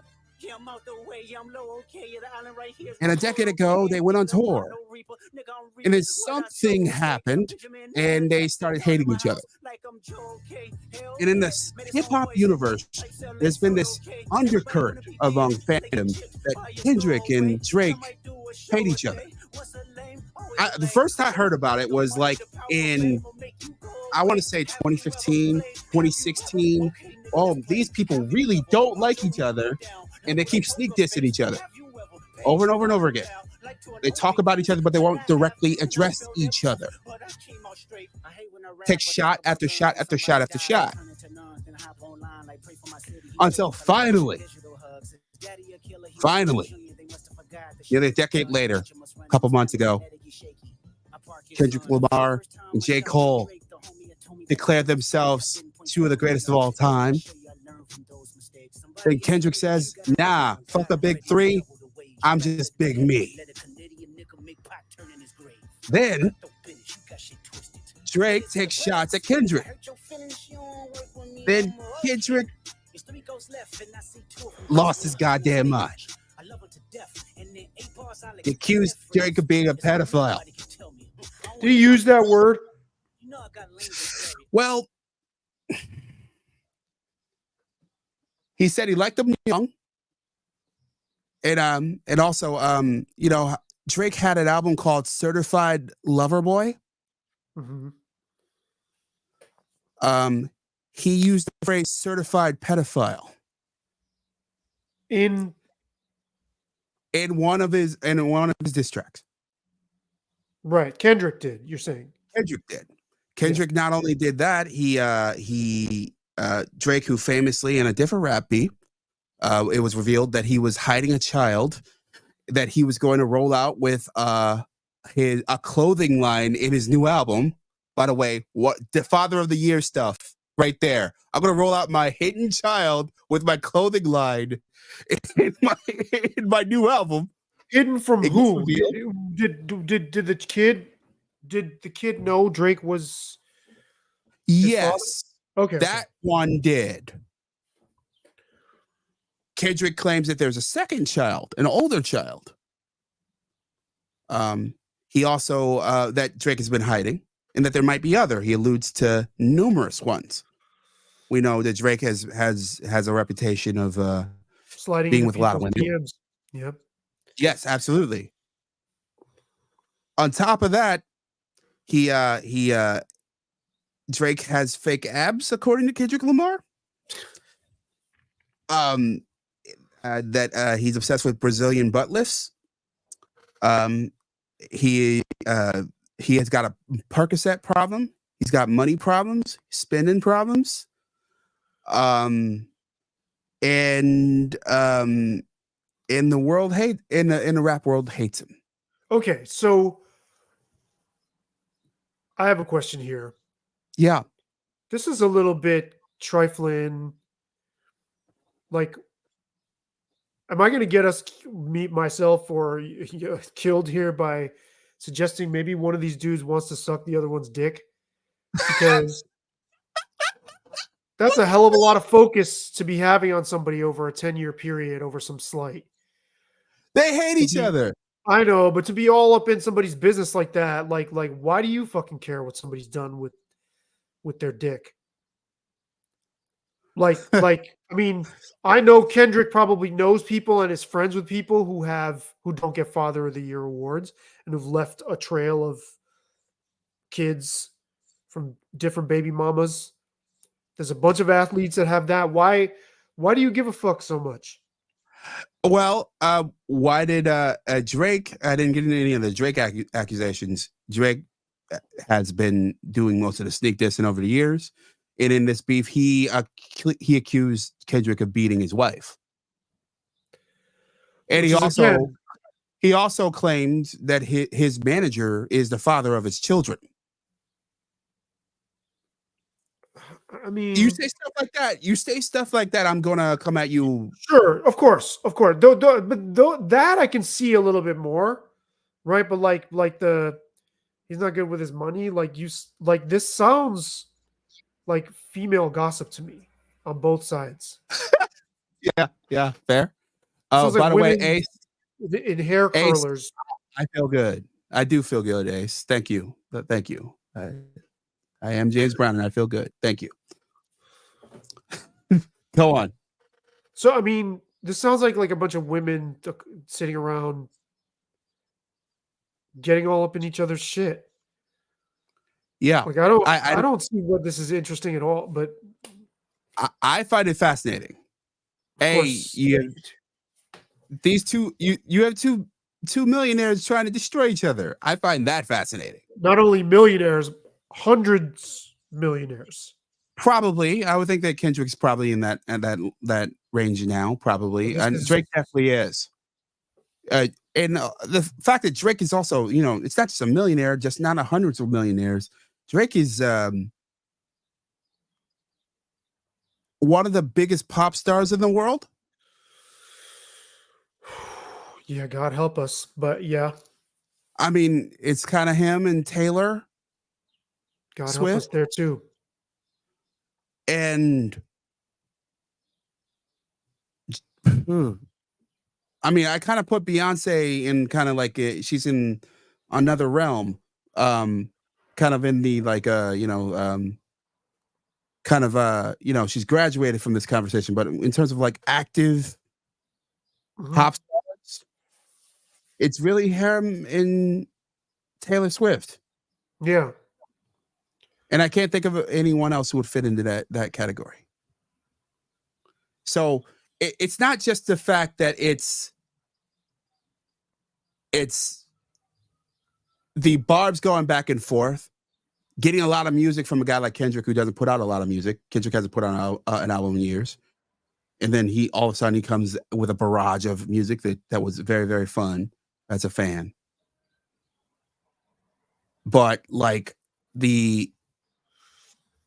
the fact that these two would go so far to try to destroy each other, so far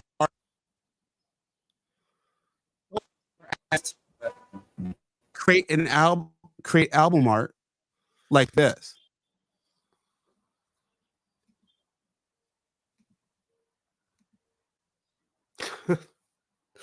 Right. Where you get looks like a Google aerial view of Drake's mansion and put a bunch of sex offender dots on top of his roof. That is you don't get this in any other type of encounter in the media culture realm other than hip hop. Well, you wouldn't have. Would you have even? I mean, going all the way? I know you wanted to talk about the history of the diss track. Yeah. Would it? I mean, I don't know if anybody went this far. Did they? Well, I think of the condom in a used condom in a baby car seat. Comes to mind from the 90s. But that's not even close to this. I mean, this is it's part of what was great about it. It was so mean. It was so mean. Or used condom in a baby's car seat. Was that supposed to say that the person did something with a baby? No, right? No. Yeah. So okay. This feels like it's on a higher level of, or more extreme level of venom and wanting to. You're saying destroy each other. I don't think these guys could destroy each other's careers. They're too big. But probably not. Destroy reputation. Yes, which is what makes this seem like two women. Fair. I think the interesting element that's something I've thought about a little bit too, and about whether these two could actually destroy each other. Well, I think there are certainly fans who would hear the allegations, whether it's the spouse abuse or the child stuff, or the like at least young stuff, or you're at least paying somebody who has these accusations on your payroll, stuff like that. They'd be repelled from it. Sure. And the media would run with it. Yeah, but when it comes to actually the type of person who will pay attention to it, it's someone like me. And as your meme here says, black nerds rule the world.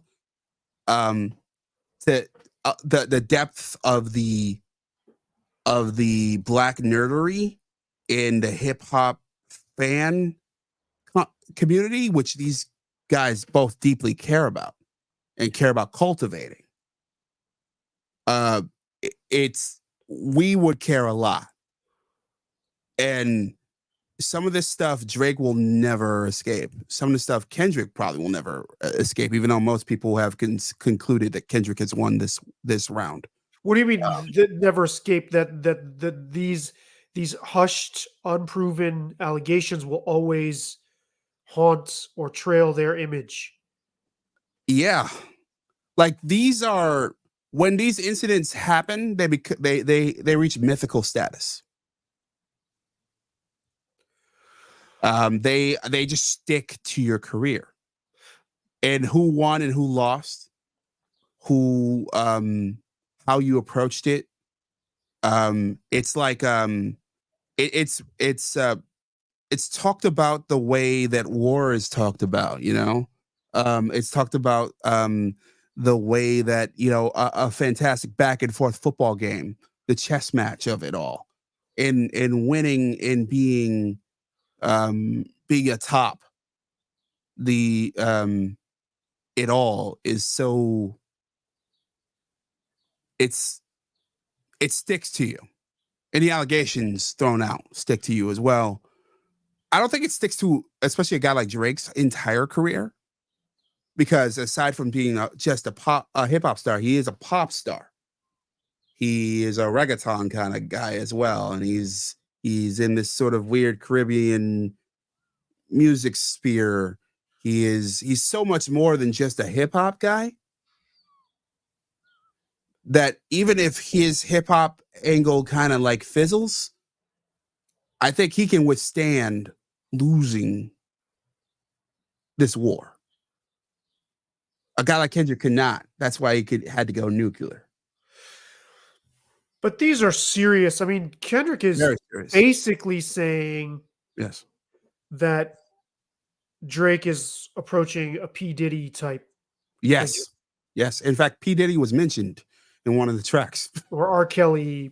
P. Yeah, Diddy I believe he was. I believe R. Kelly was mentioned as well. So yeah, I'm more curious about where this comes from and why hmm these guys are so focused on airing each other's dirty laundry. And again, it seems like they've both harbored this grudge for a long time. When you do that, you're thinking about the other person. They're in your head. everything you say about me is true.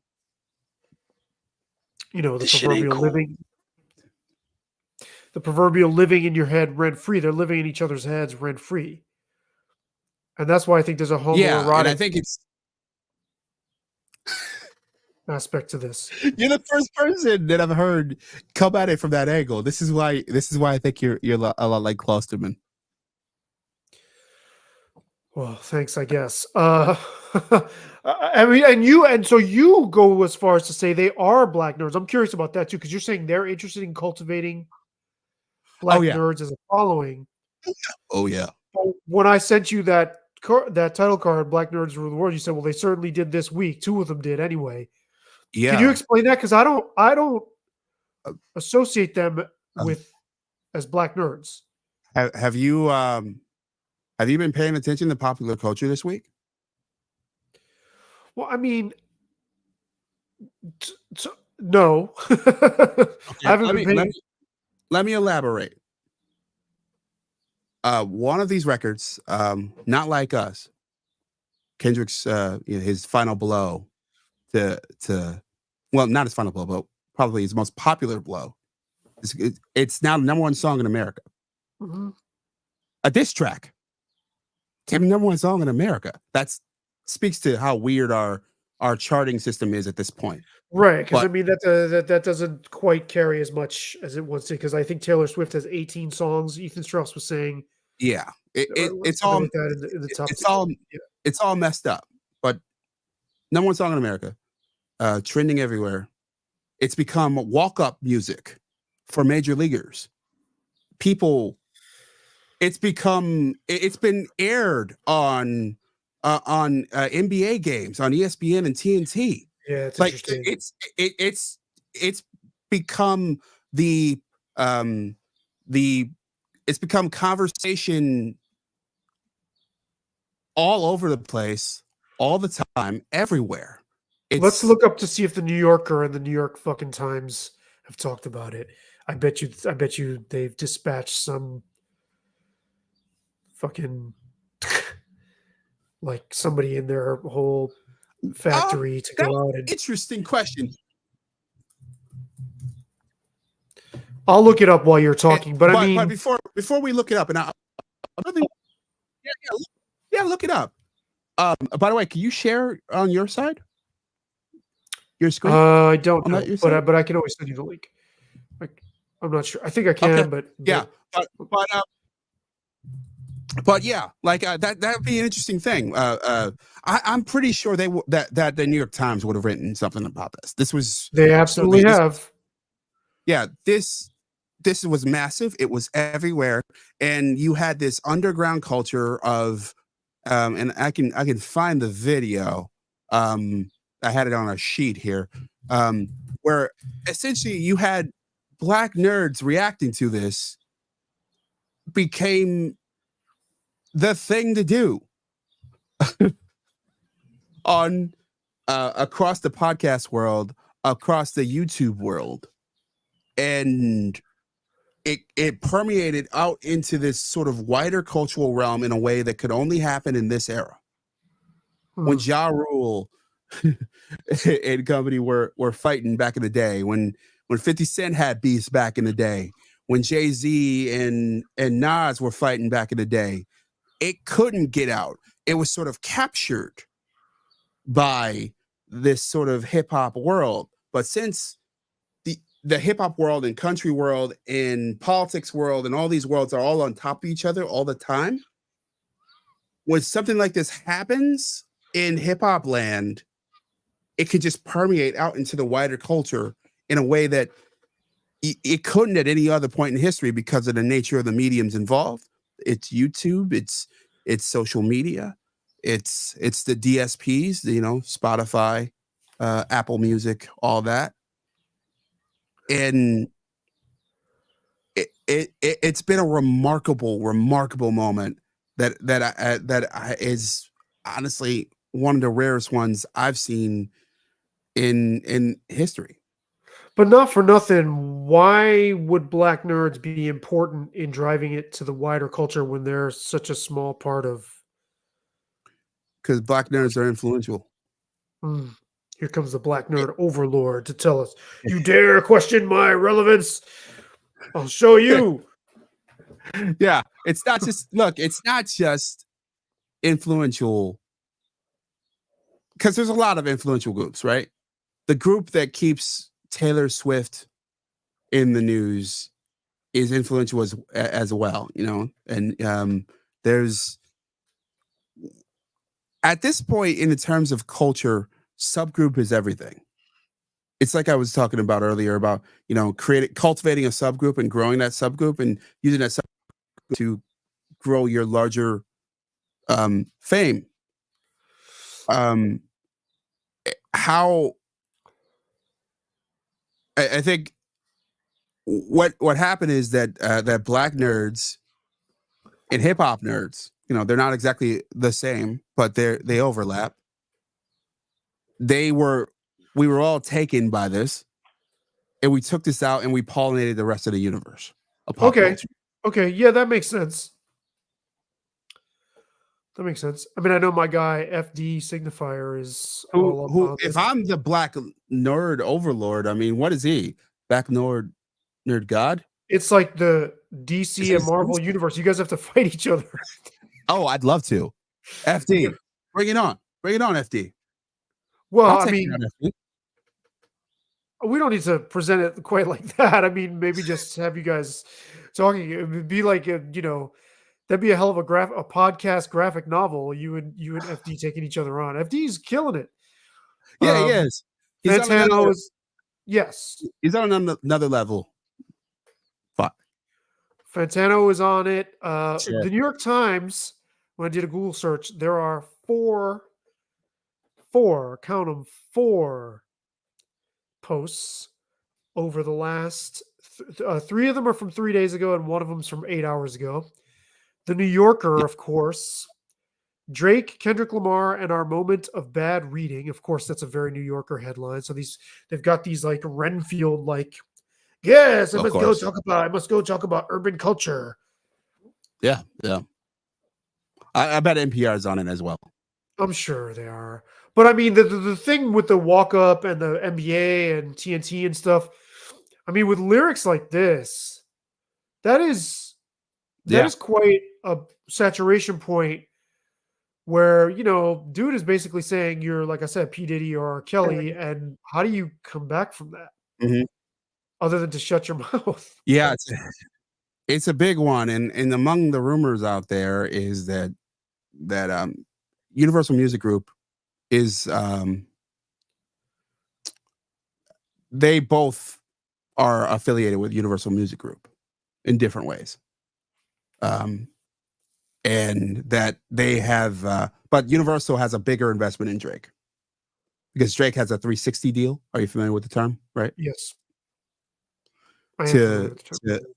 to our listeners, a 360 deal is essentially an artist gets a lump sum of money, in this case $400 million, for Universal to get a chunk, extremely large chunk of everything they do, from Right. Of touring, all their revenue streams. Yes. That's why it's called merch, 360. Yeah, yeah. music, Sales, streams, all that's licensing, all that stuff. and basically any visual content he puts out as well. So it's probably I don't know for sure that it stretches into his, because Euphoria is a show that Drake produces. Okay. So they may get a chunk of that money from HBO as well. So like they have all that from Drake. Kendrick doesn't have that kind of deal. He has more of a traditional record deal. But they're both under the umbrella of Universal. There's been a lot of talk of Universal holding several meetings trying to mediate these two and get Kendrick's side to say this was not real. And what's been the noise on the digital streets is that Kendrick has said no. Well, he better be careful, because if he's painting Drake to be Diddy, then they might do Kendrick like they like the rumors are that Michael Jackson got offed for running afoul of music industry, that wanted its hand in his all had the rights that he had. That's the rumor. It's an easy rumor, but Yeah. it's also not implausible. I mean, if you're Angela Lansbury, you don't have to be fucking Angela Lansbury to like attribute motive there. Yeah. I mean, that's fucking with And he certainly a large chunk. That's fucking with a large chunk of somebody else's money, and he could get really fucked up over something like this. Because what they Yeah. might do, instead of like outright killing him, is find a way to smear him somehow. But my question, I would have assumed, well, they would have been great with all of it because it's driving sales of both. Would have been my question, or my Yeah, assumption. Kendrick's back catalog is up massively. I saw something like 40%. But Drake's is actually down. Oh, so you're saying this could having affect him in the long run. I mean, it is just 1 week. of this going chaos. So it could rebound next week. Who knows? But I don't see how you can have a comeback that is as forceful and hits the other guy as hard as you just been hit. I mean, it like the things Kendrick is saying sound like a knockout blow to me. The only thing that would you can still hear me, right? Oh, the only thing that would, I think, be as big of a bomb. Maybe I'll wait for you to come back. Okay. The only thing that would be as big of a bomb is if Drake just came out and said what I said. Dude tried to suck my dick on that tour. That's why I don't like him. And then that would eclipse. Doesn't have to be true. All he has to do is allege that he's gay. Yeah. But that's his only play here. Yeah, I mean, one of my favorite YouTube comments was, damn, after that, he's just gonna have to box him. Like how do you come out back from it at all? Like, it's got to get physical. And one of Drake's bodyguards got shot outside his house also this week. Right. And the question is, was this involved? I don't know. It seems very unclear. I think it's probably unlikely. Do you think why? Why do you think? Oh, we need the drop. We need the drop. Shit ain't cool. No, why? Why would you think that? Why would you think that? Why would you think that? Well, Jason, I don't believe. Well, if you're Kendrick, why would you do that? You're winning. You won the Black Nerd because these things have escalated into violence. You won the charts. Okay. Hold on. Yeah.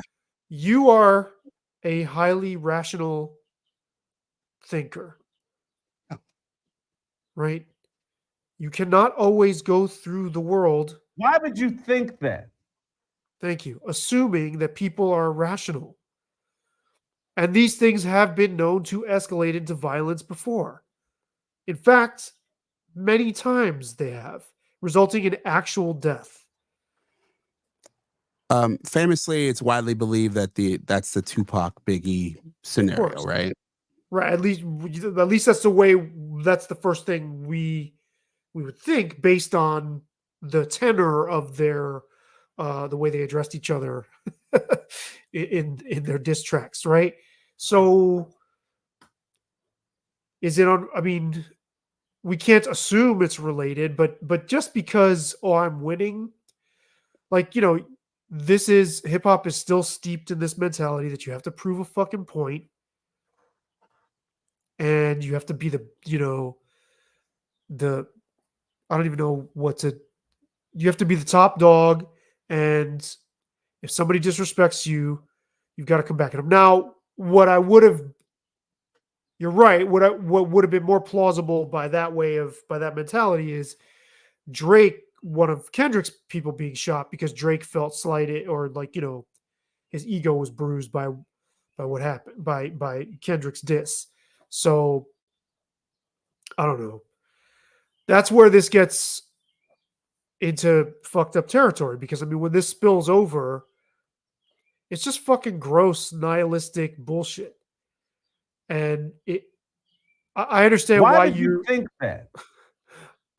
I understand why you think it's fascinating as a entertainment story or as a pop culture story. I mean, if these guys just went back at each other and there was no threat of actual violence, then have at it, right? But it's uncomfortable because you don't know what somebody in somebody's crew is going to do to somebody else or what else this might spill over into. And is there possible legal repercussions from some of these allegations? Yeah. I'm sure Kendrick's lawyers probably you could. I mean, I don't think Drake would. I would be, man, that would look worse. Sure. Sure. Okay.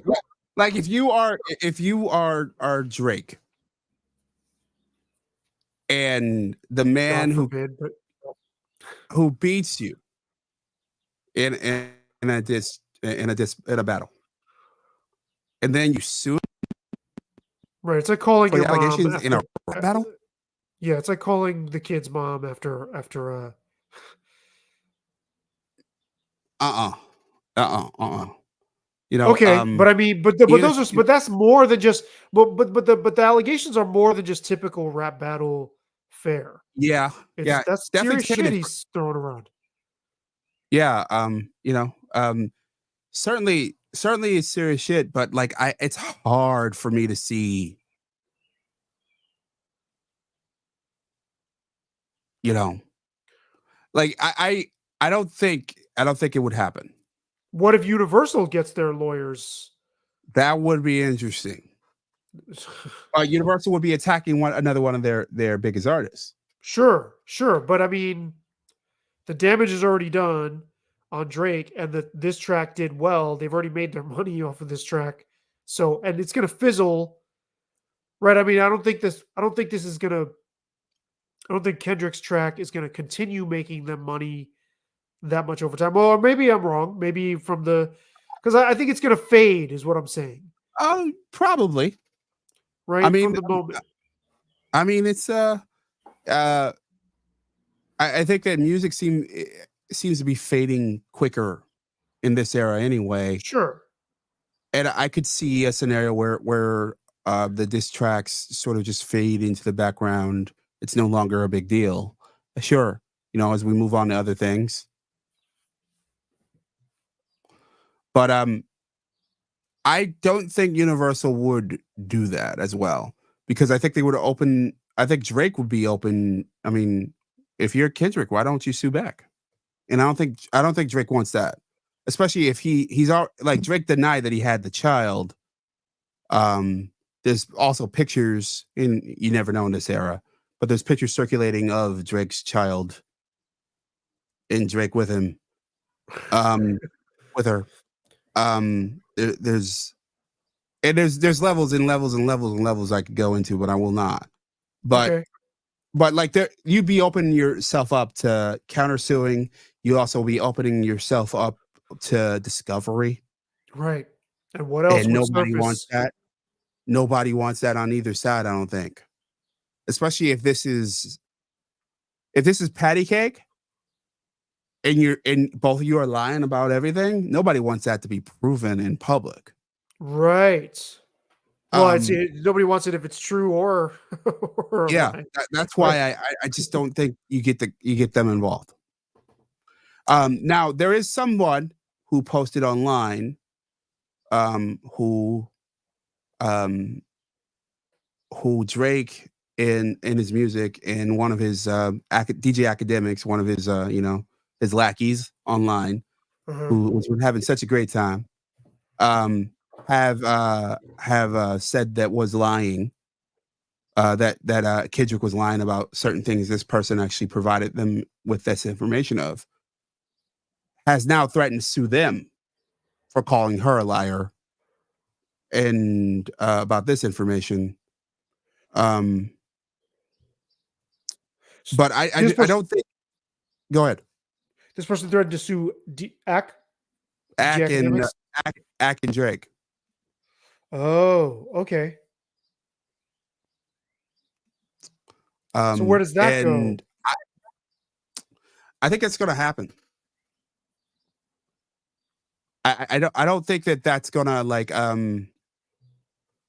I think I'm gonna try to find this real quick, but I think that, oh yeah, I got it.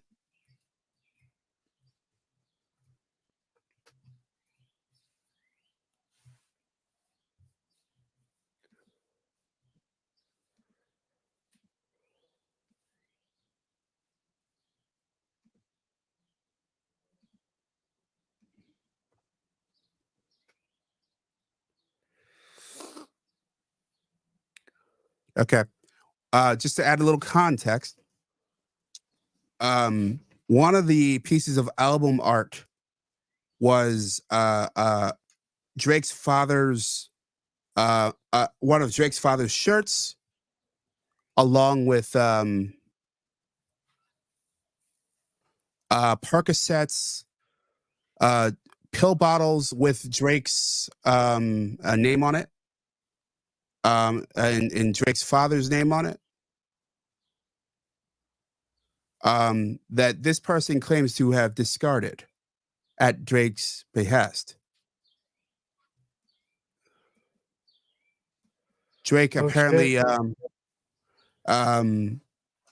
according to this person, Drake has had lots of drugs and other paraphernalia discarded over the years Who knows? Maybe by even lackeys. aborted children. Quite possibly. I mean, like he's, but I mean, look, from what we know from that, I mean, on the children thing, I mean, what we know from his son Adonis, that he knocked up an internet, an IG model, quote unquote, you know, an OnlyFans star. And then he sent a team to her house to clean up her Instagram and her persona and get her new clothes and mop her up, all ahead of this line that he was going to roll out that was going to bear his son's name. Oh, He didn't deny it. In fact, he kind of confirmed it in record form. But so this person who's we should call a Drake whistleblower, a former Drake Yeah. lackey entourage whistleblower, took that to Kendrick and is now saying, "No, I'm not lying, and I'll sue. I'll sue you and academics." Yeah. Well, so I mean, where does this go? Because I find this to be all rather grotesque. I don't think it goes. I mean, look, I think this peters out and we move on. Okay, so you're just having fun with it while it lasts. Yeah. I don't As think a- this goes anywhere super serious. I mean, it's kind of like, I know we were talking about the other beef we were about to discuss, Shannon and Shaq. And I think it's similar in that it's not gonna go anywhere serious, but like it's, you got dudes that are gonna talk shit about each other forever. It's another reason why I don't believe that Drake was going to, or Kendrick were gonna do anything serious in terms of you know, violence or a lawsuit. I just don't buy it. Well, I want to dwell on this for a little bit because you mentioned you wanted to talk about the history of the diss track, which Sure. Go for it. you go back to early hip hop, and I actually remember one of the earliest ones, the Boogie Down Productions, MC Shan, Bridge, The Bridge is Over, MC Shan, and Marley Marl saying that rap started in Queensbridge, and of course, you know, the Bronx is Sure. the birthplace of hip hop, and you know, there's a lot of pride around that. And I Yeah. mean, Sure. from what I understand it at that early stage, I mean, this is like the early 80s. So I mean, hip hop had to have been spreading, but New York was still the epicenter, and like even like there Yeah, was of as course. much animosity and rivalry between the boroughs as there would have been later between, like, you know, East Coast and West Coast. Like another borough might as well have been a different part of the country in terms of this, right? Just to put that Sure. in context. And you know, I think there's two different things we're talking about here. One of them is like a tradition of like trash talking and bragging, and you Yeah. know, you see that in athletics. Obviously, Muhammad Ali, I think, did that, you know, in a way that I really look up to. But then there's this undercurrent of people getting shot or potentially getting shot, and then the whole gang thing. And I just find it so nihilistic and fucked up that we're celebrating that side of it, and the the disregard for Black life from people who claim to love everything blackness. And I was talking to you before about podcast beefs, and you laughed and like, oh, nothing. But I mean, when Matt Barnes got on Dan Asskisser Lebitard's show, who never met a street black person whose ass he didn't want to, fucking suck on air, Dan Lebitard. And Matt Barnes is like Wow. smirking and laughing as, oh, well, Speaking of well, Shannon podcasts. Sharp. Well, you have to be big enough for people to care. I'm just taking it for granted that we're flying under the radar. So, and like when I tweet shit to people, nobody cares. Although somebody from the Dan Lebitard show DM'd me, and I still can't figure out who the fuck it is. I should have screenshot that, but I was like, who are you? And why are you DMing me on at midnight on a Friday night? Don't you have? It was clearly somebody who was just like bored as shit. But like Matt Barnes got on there because Shannon Sharp said, when I see you, Mike Epps, at the NBA All-Star game, I'm going to pull up on you. And of course, Mike Epps said, I don't fight. Like, which the implication was, I got my boys with me. You'll get your ass shot. And I saw Matt Barnes get on Dan Lebitard's show and like smirk about that and kind of fan the flames. And what I would love to say to somebody like Matt Barnes is like, look, why are you glorifying the possibility that somebody in a comedian's posse in his hometown of Indianapolis, because he has to fucking save face against an athlete who said something about him on a podcast that potentially could escalate to violence? Why are you glorifying that? But then at the same time, you're going to get very animated about racial prejudice in other contexts. Like I feel like Matt Barnes and Steven Jackson have to be really careful about these things that they help propagate inadvertently, or I think very carelessly, right? Like I think Steven Jackson would have been a very good in the military, because he's the type of guy that like you can tell, it's like, just give me something to die for. Give me the code and I'll show up and I'll I'll put my ass on the line for it. There's a certain honor in that, right? Like he's very into living by this code, and I've, just show me where I need to sacrifice for a code. And I think that's what a lot of this shit boils down to, right? Because I have a theory, and I know I'm going on and on, but I have a theory that men want two things. In like, you can boil down everything men want to two things, and they're very intertwined. One is to fucking be useful. The other is to get approval from women that you are being useful. And everything else stems from those two things. So all this gang shit, all this violence is a misplaced desire for men to be like, I want a code to die by. So you fucking diss my boy Mike Epps, Shannon Sharp.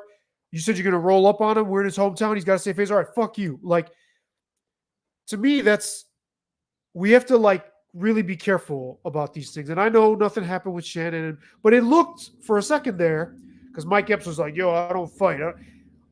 And I just feel it's fucked up to cheer that on. And so when this rap beef comes up, it's uncomfortable, because it's like, you don't know what this is going to trip out into, how this is going to escalate. And that's why I applaud Stephen A. Smith for being like, can you, please stop this shit. Why would you think that? Euphoria. This shit ain't cool. This shit ain't cool. Everything they say about me is true. It's not funny at all. It's not funny at all. It's not funny at all. It's not funny at all. It's not good. It's not good. Yeah. And let me just make this one last point. Sorry. We've absorbed this into pop culture in a way that I think is really fucking dangerous and gross. Well, yeah, that dovetails with my response, because I think that ties into the whole Shaq Shannon Sharp thing. Who are not going to shoot each other. They're not going to shoot each other, and this is where it's absorbed into pop culture, right? So the idea of podcast stars, as we were discussing offline, um, sort of taking the spot of rappers and having beefs back and forth. It rang true because it's sort of like just a pop cultureification of that element of hip hop culture where it's like, okay, we're gonna take this beef and we're gonna take on each other, and we're gonna do this publicly, and we're gonna try to embarrass you. We're gonna make fun of each other for what you did and did not do. Um, I it makes sense. I don't find it as dangerous as you do, though. That's the difference. Well, look, Like I'm not as repelled by it as you seem to be. I mean, I think in most cases there's not as much to worry about as you seem to think there is. well, listen Yes, to these stories. There are instances where it goes overboard, but those are few and far between, at least in the high profile ones. I mean, but listen to these stories of these dudes. A lot of these dudes have actually been involved in tied to homicides or somebody, one of their bodyguards or some shit. It's not as far removed as you. Yeah, but I don't. that's rappers. That's not. Well, you know, yes. That's what I'm talking about. Yes. Okay. Let me. We're talking about I'm talking about podcasters. not podcasters. But listen, Okay. listen. Yes, not podcasters, but the fact that a comedian and a podcaster had a near brush with something, and that Matt Barnes, and listen, respect to those guys, right? Like I would just like to ask somebody like Matt Barnes and Steven Jackson to consider the weight of their words and how other people might take them further than they should. Because that shit is nothing to laugh at or smirk at. If something potentially really fucked up had happened with somebody in Mike Epps' entourage because they felt threatened by Shannon Sharp, or they felt Mike Epps was threatened, that would have been a fucking tragedy. Sure. Yes, we averted tragedy, and yes, Mike Epps was joking about it the next day on his stand-up, and he said, I apologize, and blah, blah, blah. We hugged it out, and he said, that motherfucker's strong. He's like squeezing me, but still, man, that's nothing for somebody to even think about possibly dying over. That's what's Sure. And I'll give you the best example, okay? Jason Whitlock, Okay. who is the first person Why would you think that? to call Why these would you rappers think idiots. He is like big on like banging on this idea. He's like banging on this idea that like hip hop is destructive, it's nihilistic, it promotes the death of black people. It's like he sounds like you said before, he sounds like somebody's grandmother back in the early days of hip hop. Oh my God, this stuff is, but he brings up a really great point. He, of all people, when Mike Ryan on Dan Le Batard's crew said, if I see Jason Whitlock, he's such a terrible person, it's going to be on site. Jason Whitlock, of all people, again, first to criticize these rappers for all the violence and the gunplay and the glamorization of killing and all that. He said, Tennessee is a stand your ground state. I don't fight. Wow. So about Mike Ryan. Yes. He said, come step to me and see, fuck around and find out is basically what he was saying. But Whitlock knows that Mike Right. Ryan is not coming to Tennessee. He's not going to go to any red state. Whitlock. Of course not. And Whitlock is, I think, too level-headed for shit like that. But still, that tells you, these podcast beats are popping off like fucking crazy. You don't seem convinced. I love that No. smirk. No. You know what it reminds me of? Back in the day, and it probably still happens, but I haven't heard about it in a while. There used to be this thing called radio beef, where there'd be these radio wars where you have these like DJs on one station who hates another set of DJs on another station, and they would talk shit about each other, and they would beat each other up. Like they'd make fun of each other, and they'd fight. and this used to get them a bunch of attention as they would take on each other, and they would galvanize their fans. Sometimes, Opie and Anthony used to get their fans to take on other groups of fans and to swarm other shows and all this Like who? stuff. Um, Would they have done that to Stern? yeah, they were at war with Stern. Okay. Stern hated them and he hated them, and they were at Sirius XM together for a very long time, and Howard would not look in Opie's direction. You mean literally fact- when they would pass each other Yes. in this? Yes, they were on the same floor. They wouldn't look. He wouldn't look at his own direction. Howard demanded his own entry to his studio, and they'd have to pass each other, and like there was just this ongoing war forever. See, And but same that's thi- entertainment. Sorry to cut you off. but that's podcasting. Podcasting is Yes. entertainment. Yes, I'm fine with all this shit being trash talking and not escalating, but in hip hop culture, there is always the threat, the possibility of it going further, and I don't think we should glorify that. I think it's fucked up that we are so casual and like inured to that shit.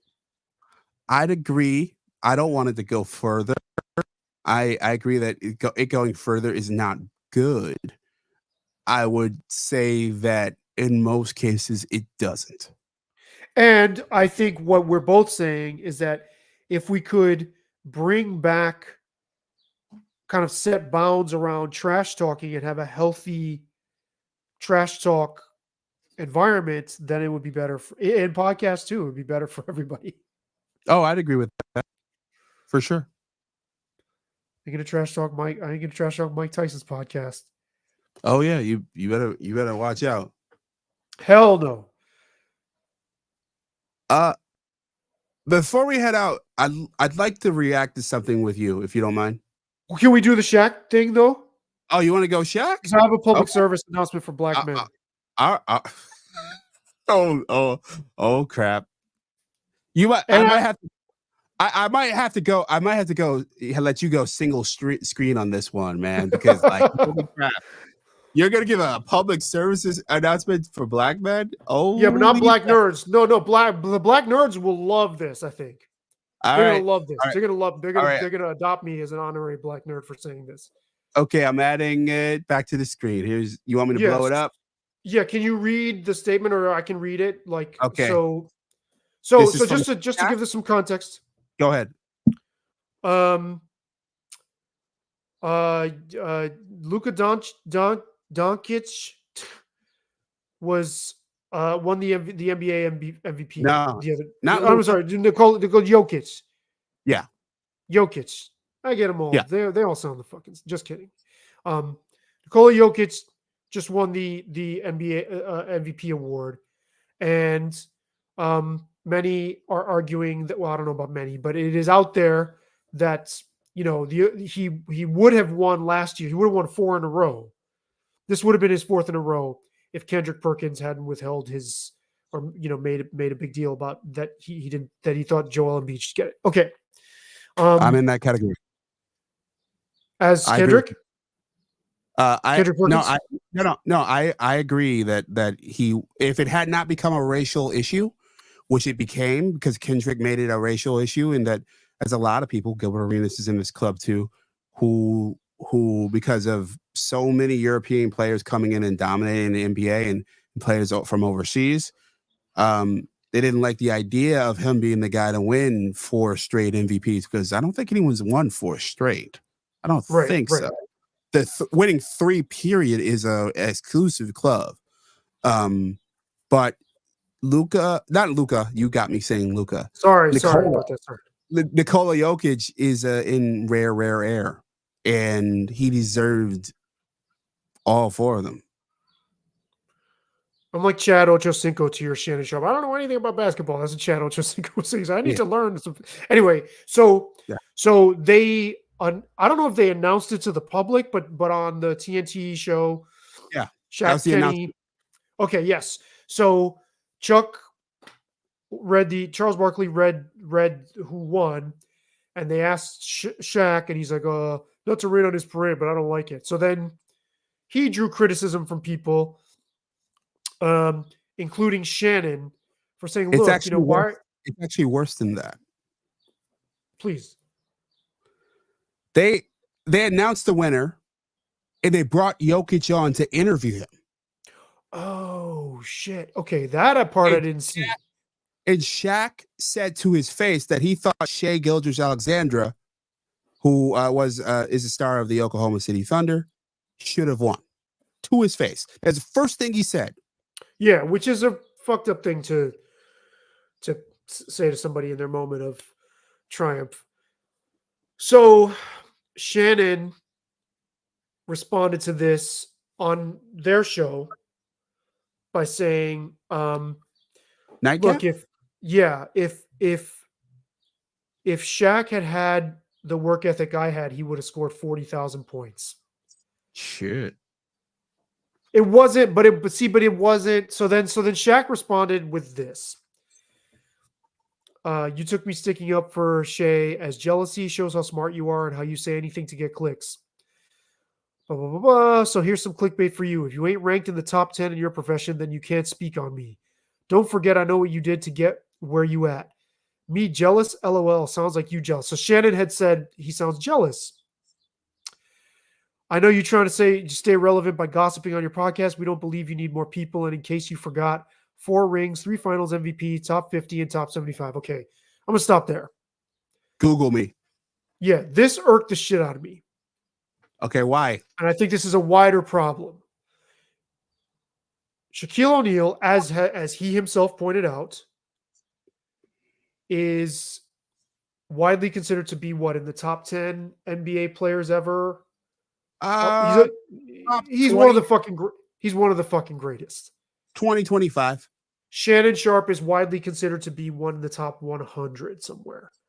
Somewhere Shannon in there. Sharpe even acknowledges himself he is not to football equivalent to what Shaq is to basketball. Not even close. He's not, right. Okay. If you're that fucking accomplished, why do you need to tell me? Why you got to be such a big fucking baby and react this way? Why is your ego so fucking fragile? It's not You good. don't need to convince me. And this fucking braggadocious bullshit that too many people, especially a certain type of black commentator, they give Deion Sanders all this credit. They give people they confuse this with confidence. They give Kanye, your boy Kanye, with credit when he's like, I'm the The only fucking person to ever convince me who sounded that way was Muhammad Ali. Everybody else, you sound like you're afraid that you have a small dick and you're insecure. Shaq, somebody of that level of accomplishment, does not need to remind anyone of what he's done. If you're that fucking confident, don't you just know it? Don't you just shrug and go, yeah, you can think that if you want, because I know what the fuck I did. Why? This is not confidence. This is my public service to black men, because a lot of people, the Dan Le Batards of the world, will celebrate you for being this way. They'll call it swag because they are insecure about their own masculinity, so they want to pump yours up. Okay? If James wants to disavow this part and walk off the set, okay? Like, this is not confidence. This is not being manly. I'm the last person to lecture people on what it is to be a man, but I can tell you, a confident person does not have to convince you of what they are. In their own space, they know what they are. They don't need to prove shit to you. This is a media ploy to get black people to act a certain way, to over emote, to be overly sensitive, to be overly reactive, and I don't think that's healthy. There was a time, right? Like, now we have people conflating like just being dignified and being like a little more stoic. We have people actually denigrating that as a white trait, which it's not. Okay, you can be the strong, silent type. Somebody disses you, you don't have to fucking clap back at them. You don't have to say shit to them. Why don't you try that instead of bragging? Deion Sanders is another one. listen, if I was in the room with Deion Sanders, I would have a fuck ton of respect for his accomplishments, which makes him the last person who should have to remind me of what he's done. When Tony Romo said something, he's like, Tony, I got a gold jacket. I got a gold jacket. It's like, you sound insecure. How can you be insecure with everything you've done? You're one of the greatest fucking ever in multiple sports. Okay? Stop telling black men this is confidence. It's fucking killing them. That's my PSA. At Feedback Def, at Savvy RK underscore, feedbackdef.substack.com.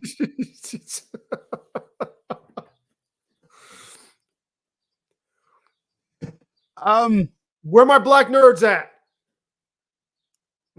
I would not pretend to speak for all black nerds. So just want to put that out there first. Black nerds are not a monolith, said James. Black nerds are not a monolith. Black trans nerds matter. You're foreshadowing something that we must end on. But I'll hold that back now. Look, I do think the braggadocio thing we go too far. It is too much. I think it's stupid. I think that that Shaq is both right and wrong here. Yes, I do think that Shannon Sharpe was making a hot take for his show. I don't, but okay. I think he was. Yeah, I think he absolutely was. I think that's what they do. Before. I think he means it. You can believe a hot take. What he's saying is more measured. What he's saying is actually more measured than a hot take. What he's saying is this guy was so fucking awesome and did not. He's actually saying what I said about Jake Paul and about interviewers. Because he then responded to this. He's very measured. He said, I don't think he took the game as seriously as his talent and got as much out of his talent as he could have. Well, and he said that he's basing that on things Shaquille O'Neal himself has said over the years, and also that he was playing with somebody who took the game more seriously than life itself, Kobe Bryant. So that's what he's saying. It's like, you put on weight, you didn't train, you didn't, like I hear Shaquille O'Neal's points, like, why should I get off hit around in practice? That's going to take away. It's not like football where it's good for you to get. You know what I'm saying? Like, I understand Shaquille O'Neal's point. Why should I practice so much when I'm going to get fouled like crazy? It's going to fuck up my ability to achieve in the actual games. But, I mean, he didn't take, he did the rap thing. And so I think that's a fair point, especially Shaquille O'Neal fucking pisses all over a lot of players in his criticism. Why is he so fucking sensitive now all of a sudden?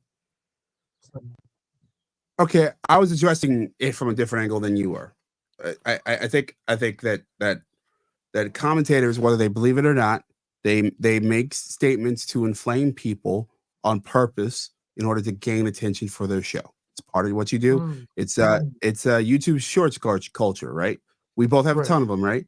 And the ones that where one of us has said something outlandish, or something that was sort of inflaming, are the ones that usually do the best, and they get watched over and over again, and I get all sorts of insults. Hence the Shannon Sharpe hive. The last time I went after them, they came after me hard, and they bugged me and fuck them. So oh wow, I didn't know that.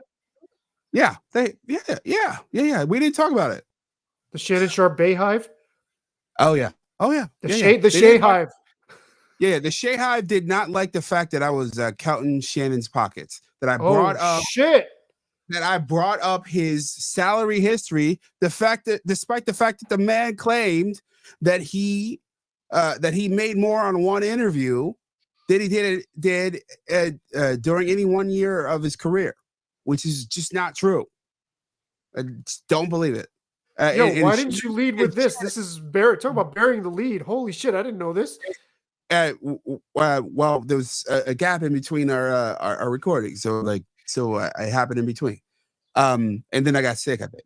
Um, so Shannon, look, you can prove it to me. You can prove it to me that between your Cat Williams interview and I believe it was mid-February that you made more than $5 million. Post it. All you gotta do is a screenshot. You can blur out your name and all the pertinent information except they give me the check. I want to see the check. I don't believe it. All right. I not only don't believe it, DJ Vlad doesn't believe it. All right. Hardcore YouTubers do not believe that Shannon Sharpe made more than $5 million off of one YouTube interview. In fact, in that period of time where he got up to, at that point, it was around 40 million views. At that point, he probably made somewhere around maybe $1 million. Could be. I think it's probably a stretch. Probably a stretch. $1 million is probably a stretch. Probably somewhere in Vlad's estimate was he made around 50 million. Not 50 million, but 500 million. No, not 500 million. 500,000. 500,000 around there. You know, just straight up off of YouTube.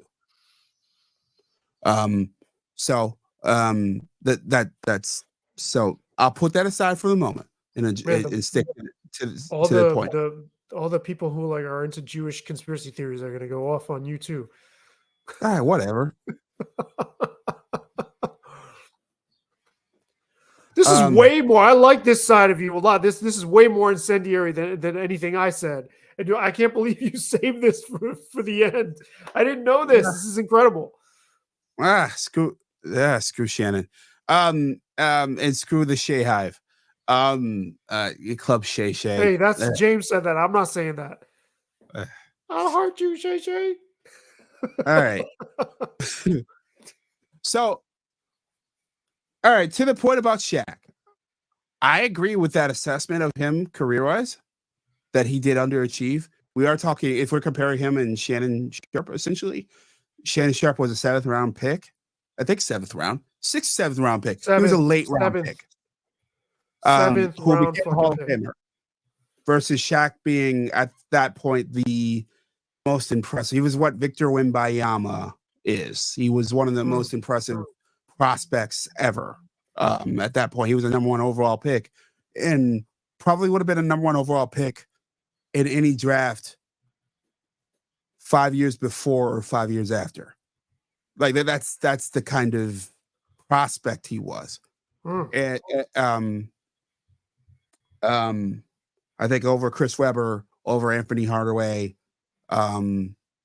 Yeah, I don't think that's a stretch of a statement at all.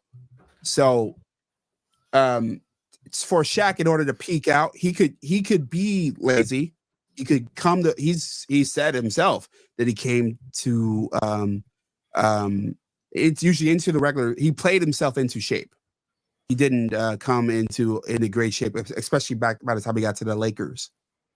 And as you said, I agree with you. That was part of the friction he had with Kobe, because Kobe was obsessive about everything, and was willing to do anything to come to work, you know, at peak shape.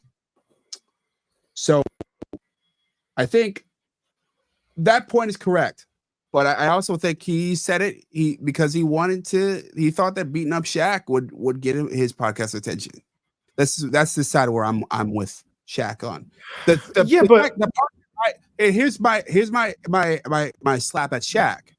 Shaq should not be looking down on the way he was talking. He was looking down on Shannon for saying this on his podcast and trying to get his attention for his podcast. A, Shaq's got a podcast, and B, Shaq, your show's about to be canceled because the company that owns your show won't pay for the NBA. So shut it the fuck up.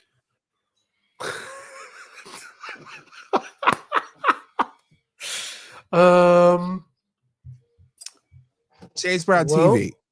Well, JamesBrownTV.substack.com at James Brown TV. Go ahead. At me. I don't care.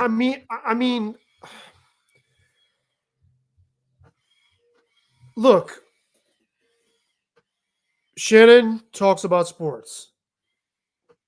Generally, he talks about football and basketball specifically, right? And there was a story Shaquille O'Neal responded basically in poor taste and then brought himself into the conversation, immediately reminding the audience that, he thought he should have won more MVPs, which shows that he is like, you can make an inference from that. Well, you're still salty about that.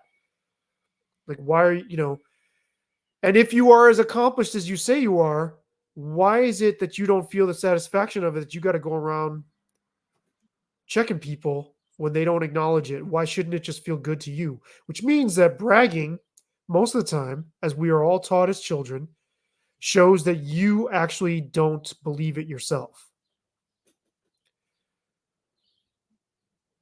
Bragging is a fucking mask for a serious insecurity. I don't know. I'm not sure I agree with that. I'd have to think about that. That's an interesting thought. I don't have an answer offhand, but I'd have to think about that one. I know that's not the best podcast answer, but I really No, I like it. We don't. I want to think about that. Like, I don't find Yeah. there's a difference between being assertive and being a braggart, right? And if you're bragging all the time, Mhm. I just don't find it convincing at all. I think it screams that you want other people to validate what you think you accomplished. It also screams you don't believe it, because again, when you know what you've done, yeah, whatever. Say whatever the fuck you want. I know how I feel about it. It just rolls off your back. That's, to me, what confidence is. It's not like, oh, let me tell you who I am. Let me tell you who I am. Let me remind you who I am. And why should people of Shaquille O'Neal's stature give a fuck what anybody else? He's acknowledged. He's going down in history.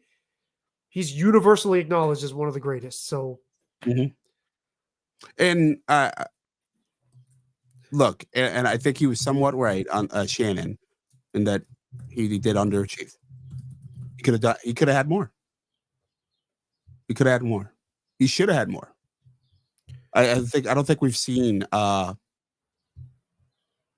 star quite like him. LeBron, he's in that LeBron kind of category where it's like he should have had more. He was that dominant a figure. And I mean, Shannon wasn't saying that from the perspective that his career was better. He was saying, like, you are so supremely talented. Why didn't we get the most out of you? Which, again, brings us full circle to everything we've been talking about since the beginning of this. Yeah. I want to send you one thing that I would love to share with our audience as a perfect capper to this part of the conversation.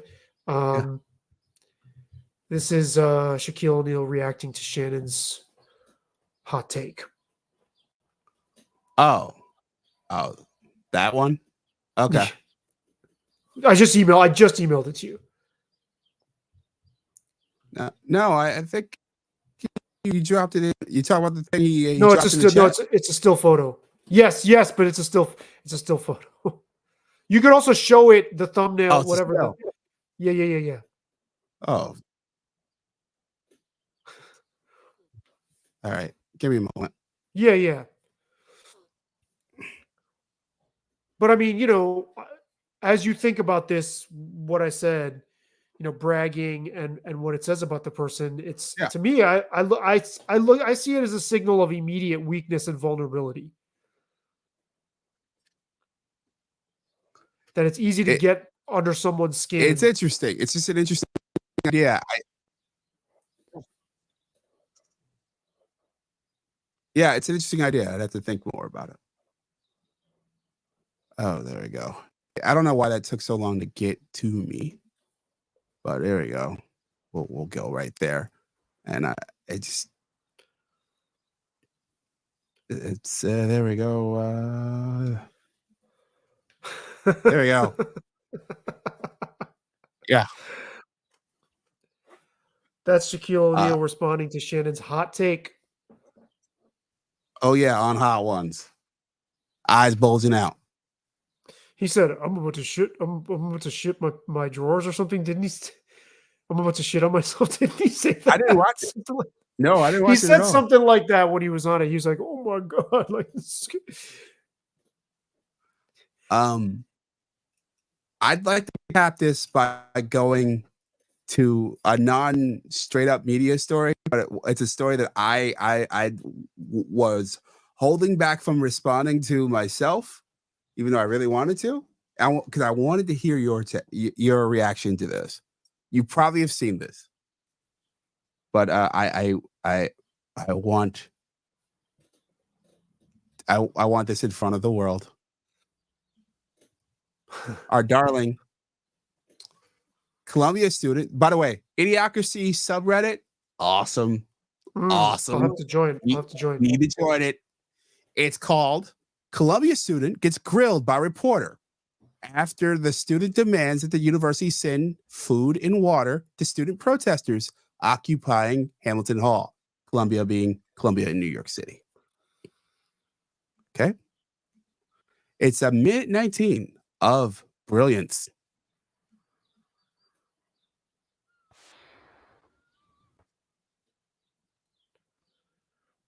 Okay.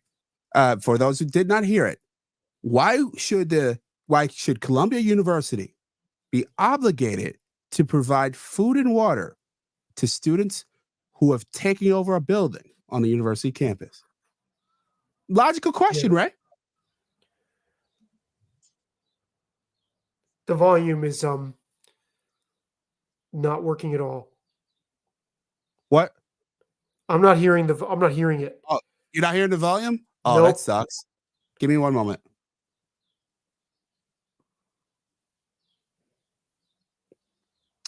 Ready.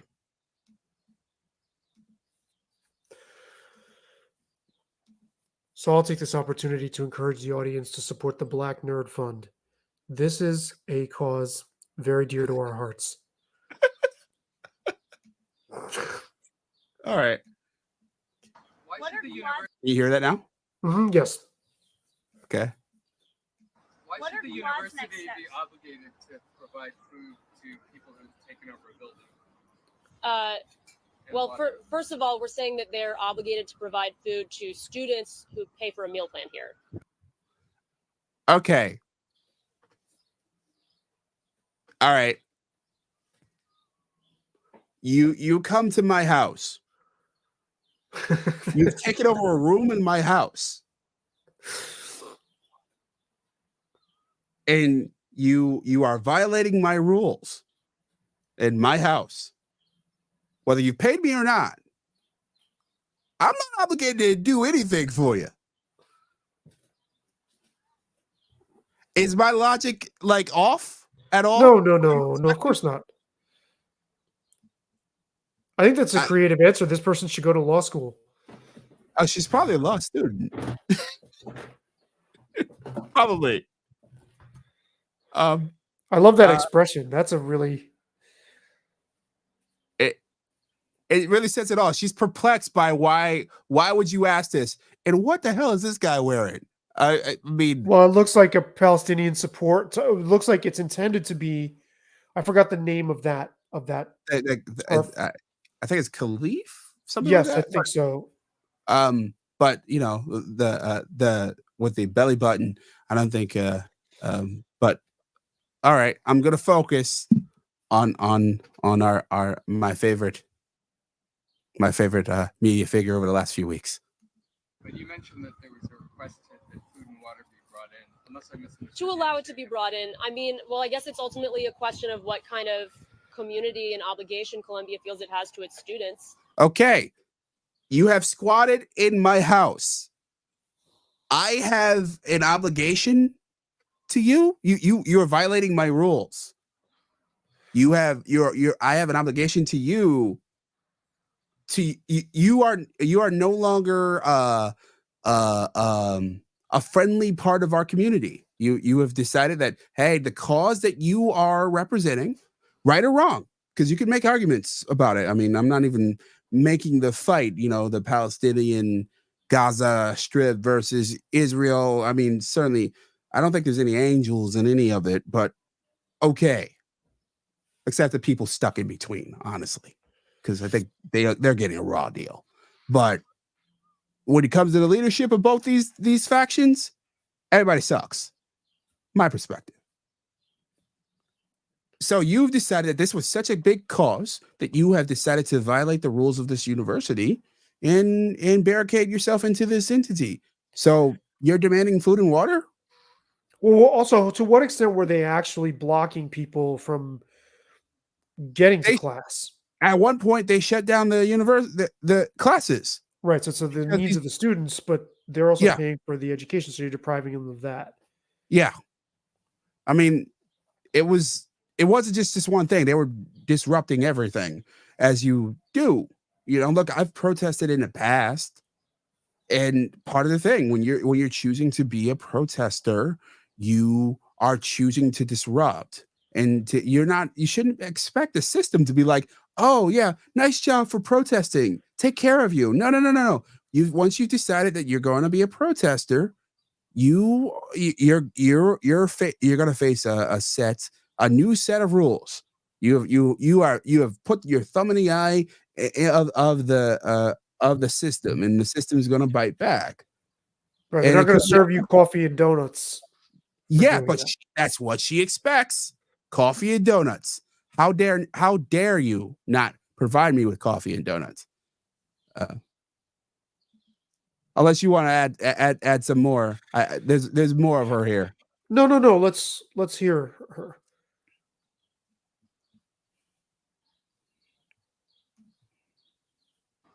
Do you want students to die of dehydration and starvation or get severely ill, even if they disagree with you?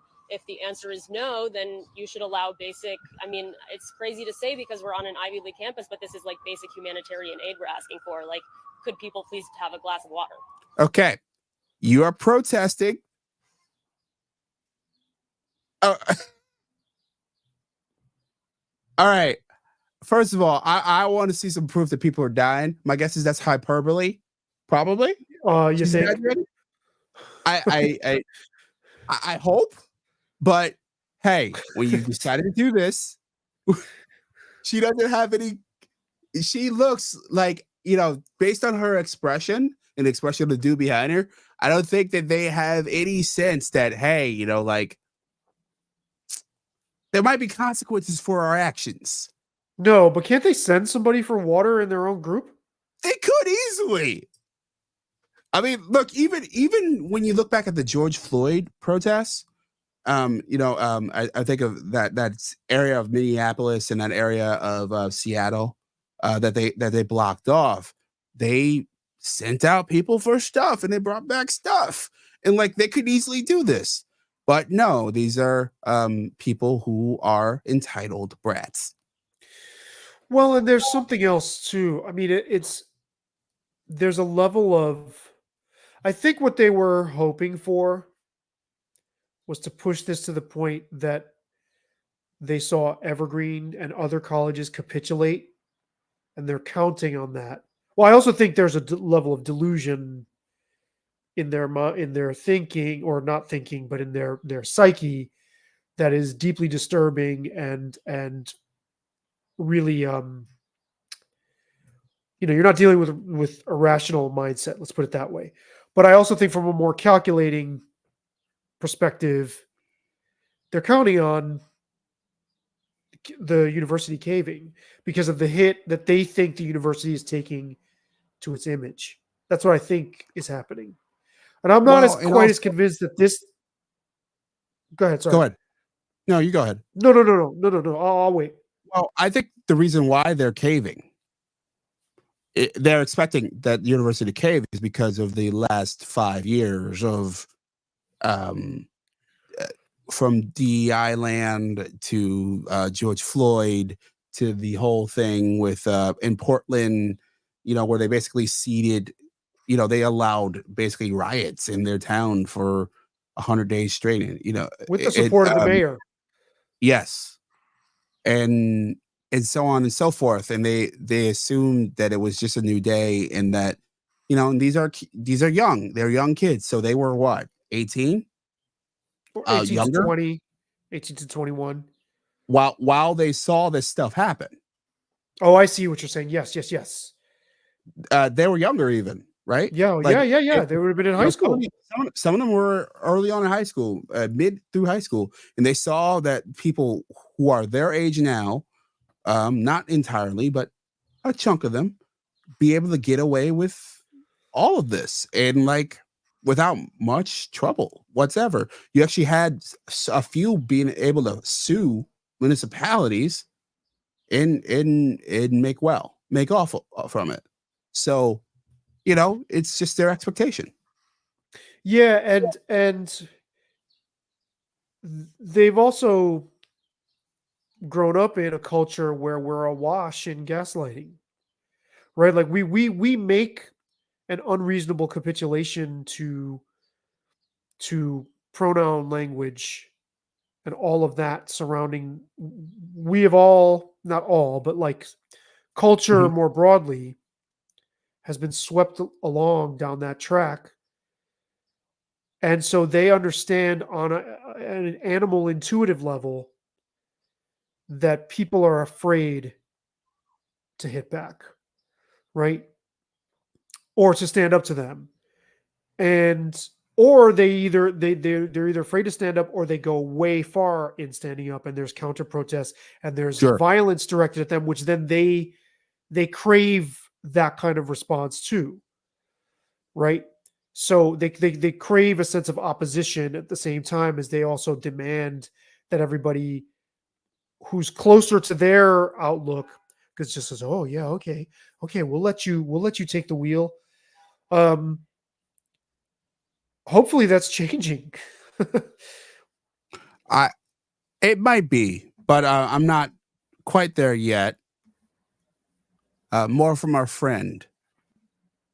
But they did put themselves in that very deliberately, in that situation and in that position. So, okay, the for those who couldn't hear that, it was a little faint, but that was the reporter saying essentially what we said. Hey, you put yourself here. so it seems like you're sort of saying, we want to be revolutionaries. We want to take over this building. Now, would you please bring us food? Water? Okay. What you're saying is that you want to be revolutionaries, but please bring us food and water. Great question. Nobody's asking them to bring anything. We're asking them to not violently stop us from bringing in basic humanitarian aid.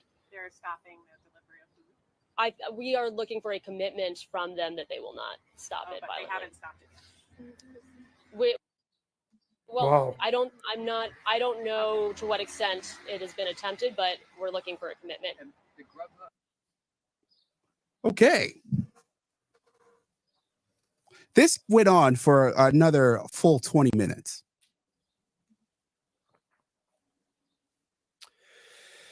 Yeah, I don't know, man. Like that, you and I know people who I think could easily fall into that kind of, I don't know, pattern of engagement. But something about that just strikes me as like weird. I don't know. I wouldn't be surprised if that lady was a psyop, but that's just me. And I wouldn't be surprised if she wasn't either. She's believable as that, but then there's also how do you discredit a movement? You make it sound completely insane. Yeah, that certainly sounds insane. How do you discredit Yeah, go ahead. No. I take no position on the movement.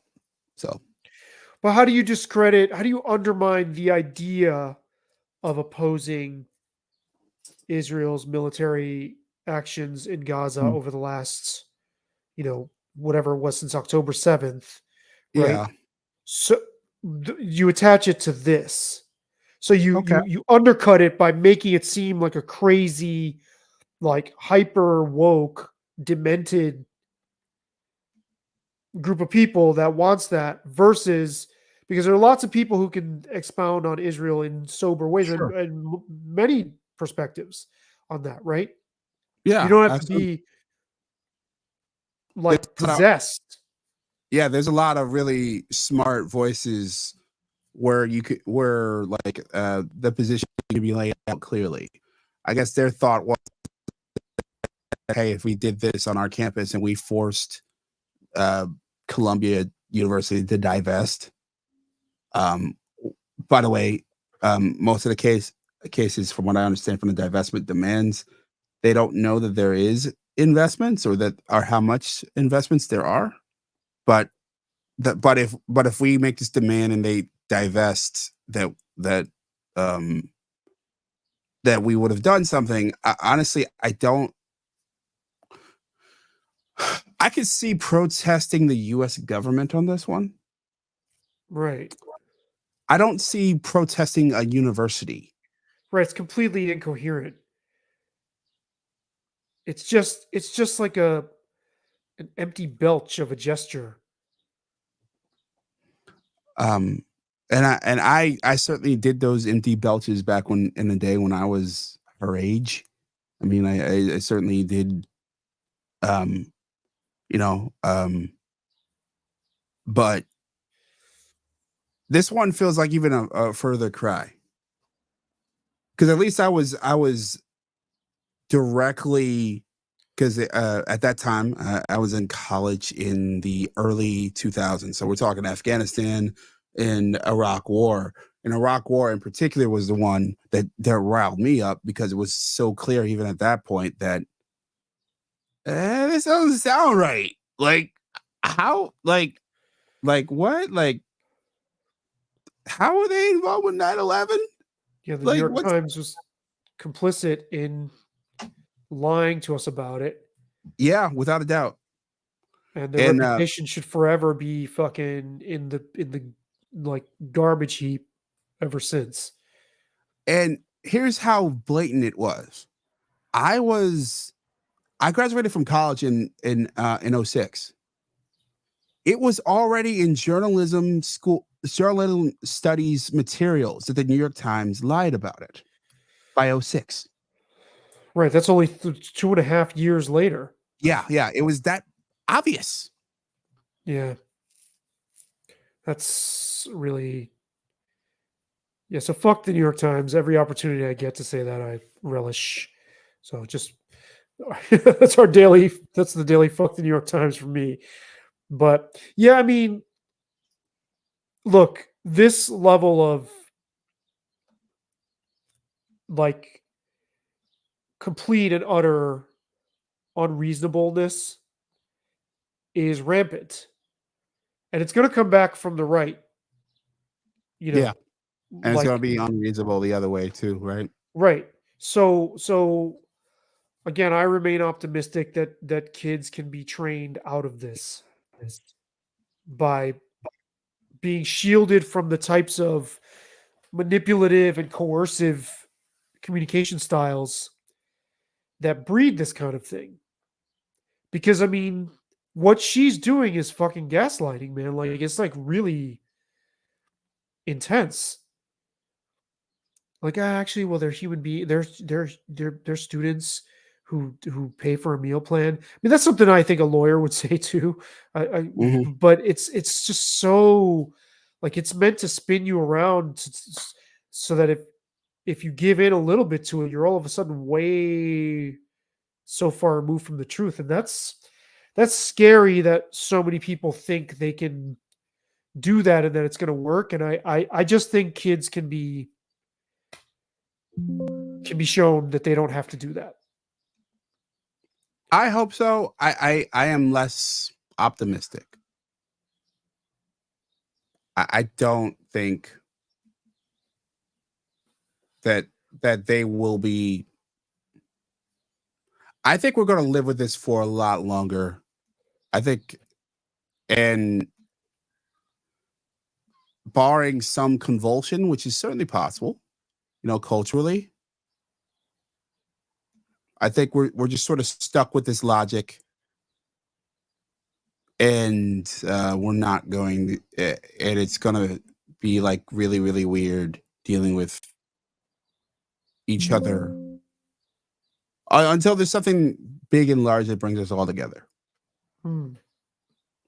Yeah, I mean, you've been saying that, that certainly is a plausible potential. You know, there's no guarantee that this kind of thing, like, it doesn't necessarily run out of oxygen as quickly as I think Americans like to think it does, because we don't No. have the experience of other societies that have just completely come under the grip of something like this, and it could take generations. But Yeah, it could be generations. but I think the thing that will make it more interesting here is that we're going to deal with two different permutations of it at the same, more or less at the same time. Tell me more. Well, I just think the conservative version of that is coming back. It's like a Oh, train. yeah. I can hear it rumbling down the tunnel. Well, yeah. You know. Yeah, look, it's I mean, I guess the question is, how does it appear, right? So largely this stuff that we're talking about didn't appear in politics first. It appeared in culture first and ended up in politics. So are you suggesting that the response is in politics or it's in culture?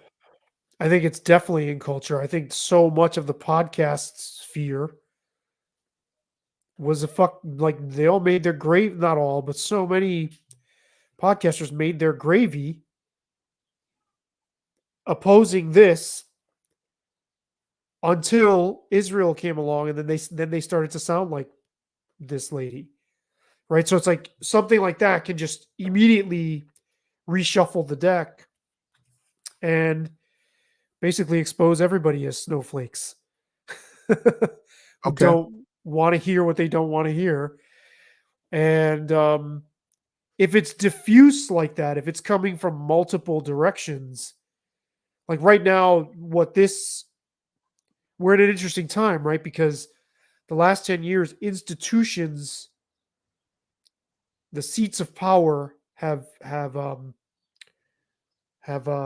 accommodated this kind of rhetoric quite a bit. So government, like, it started in culture, then worked its way into government. But our like sort of political infrastructure is so not willing to oppose Israel that's now hit a hard wall, and you're seeing the political institutions stand their ground and not budge. So now it's like they were going along with everything else, like the DEI and the trans and the medicalization of trans, all that stuff, and now it's like all of a sudden the brakes are on. So like, where are we now? So this is a disruptive. This is a disruptive moment to the momentum we were on. Now, what happens after this? What comes into the fray? Who enters the chat after Yeah. this wave of protests? I mean, I could, there's certainly some guesses I could take. I mean, that perhaps there's, I don't know, the Republicans don't seem all that competent. So it kind of like, if take heart, Democrats, you probably will remain in power. So, but I could see, I don't know, some sort of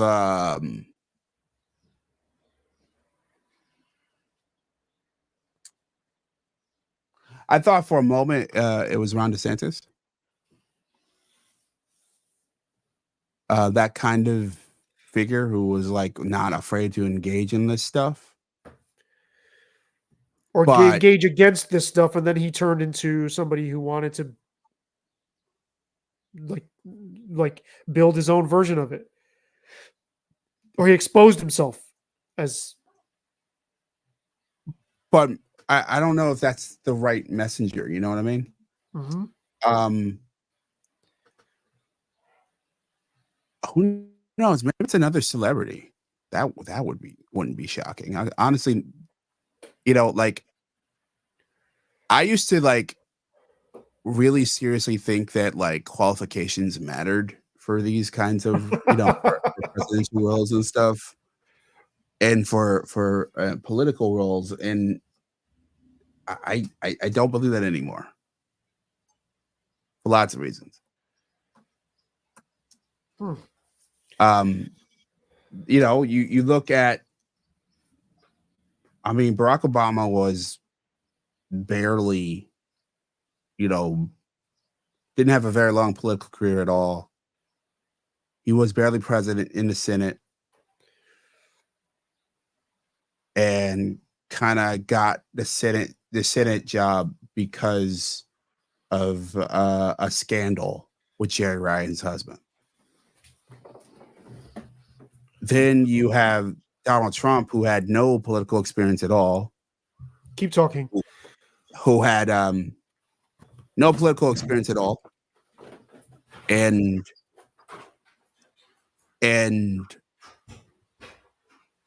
Trump just rose to prominence, and he seems on the verge of at least having another shot in the general. We'll see what happens there. And then you have Biden, who honestly I don't see any sort of. I see very little hope of him as sort of being entirely competent himself. I mean, he's doddering and old and all that such. So I don't know what kind of qualifications it would take to do it. So I could see a scenario where you end up with another celebrity rising to the occasion, sort of becoming the figure to step forward and grab the reins of everything. I think that's not so far off. That I don't know. Before everything, all the awfulness happened, maybe it wasn't Alec Baldwin. You know what I mean? Some figure that's ready to make a pivot. And but I don't think it's going to happen from the current political strata. My gut says no. Well, our sounder, why would you think that? Is actually Why would you think that? Is actually Why Whitlock would you saying think that? is from Whitlock saying that Stephen A. He thinks Stephen A. is being groomed for public office, and when people say, "Oh no, there's no way that could happen," he's like, "Why would you think it wouldn't?" Yeah, I mean, it's certainly possible. I don't think Stephen A. My gut says no, not him. I think he's partially using it to leverage his way into a bigger bag from ESPN. And also I think he sees guys like we talked about earlier, Bill Simmons, as a peer. And this peer was able to leverage, his stardom into creating this thing that was larger than himself, that he made him worth hundreds of millions of dollars. And I think he's not alone in that he thinks it should have been him. And I think his version of that, I think is more, Bill Simmons created a lot of jobs. I don't think Steve is going to create a lot of jobs. But I Mm. think that I think that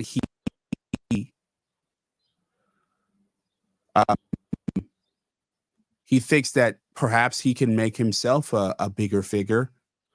And I also get the sense that, and this is from listening to him in interviews, that he wants to transcend sports. Yes, that is clear. That sports is not enough. We'll see. I mean, I don't think he can become like a Bob Costas figure, but maybe I'm wrong. He believes it, you know. But I don't think it's accurate, Yeah, and as far as where the next political, I guess, game changer comes from, figure wise, that's a really Yeah. interesting point you're making, and I guess we'll see. Yeah. I mean, I think it's gonna be, much like Donald Trump, it was sort of out of the blue. Right. Right. Even it might be someone like Trump who threatened to run over and over, and then they finally run, and then it takes off. I mean, that's what happened with Trump. Yeah. Yeah. I mean, once the populist cat is out of the bag, then other people are gonna try to use some of the same tactics, to stir people up. I wonder if the Israel Gaza situation, or I'm taking it as a reminder that political allegiances can be shuffled all of a sudden, and Sure. all of a sudden what you thought was the cultural landscape and that the sides were very clearly delineated and you knew who was playing against who, that can shift overnight. I mean, it literally happened overnight.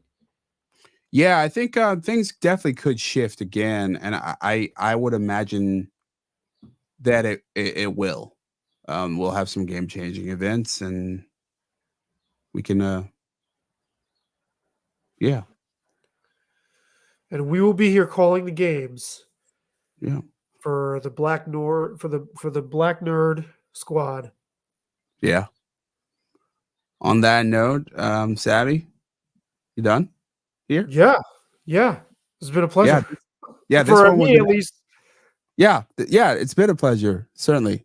I don't know about for the audience, but I'm sorry I didn't put my thing on mute when I had to run out the room No for a wor- second. No worries. Did you hear All right. that? All that. Yeah, we did. Later. All right.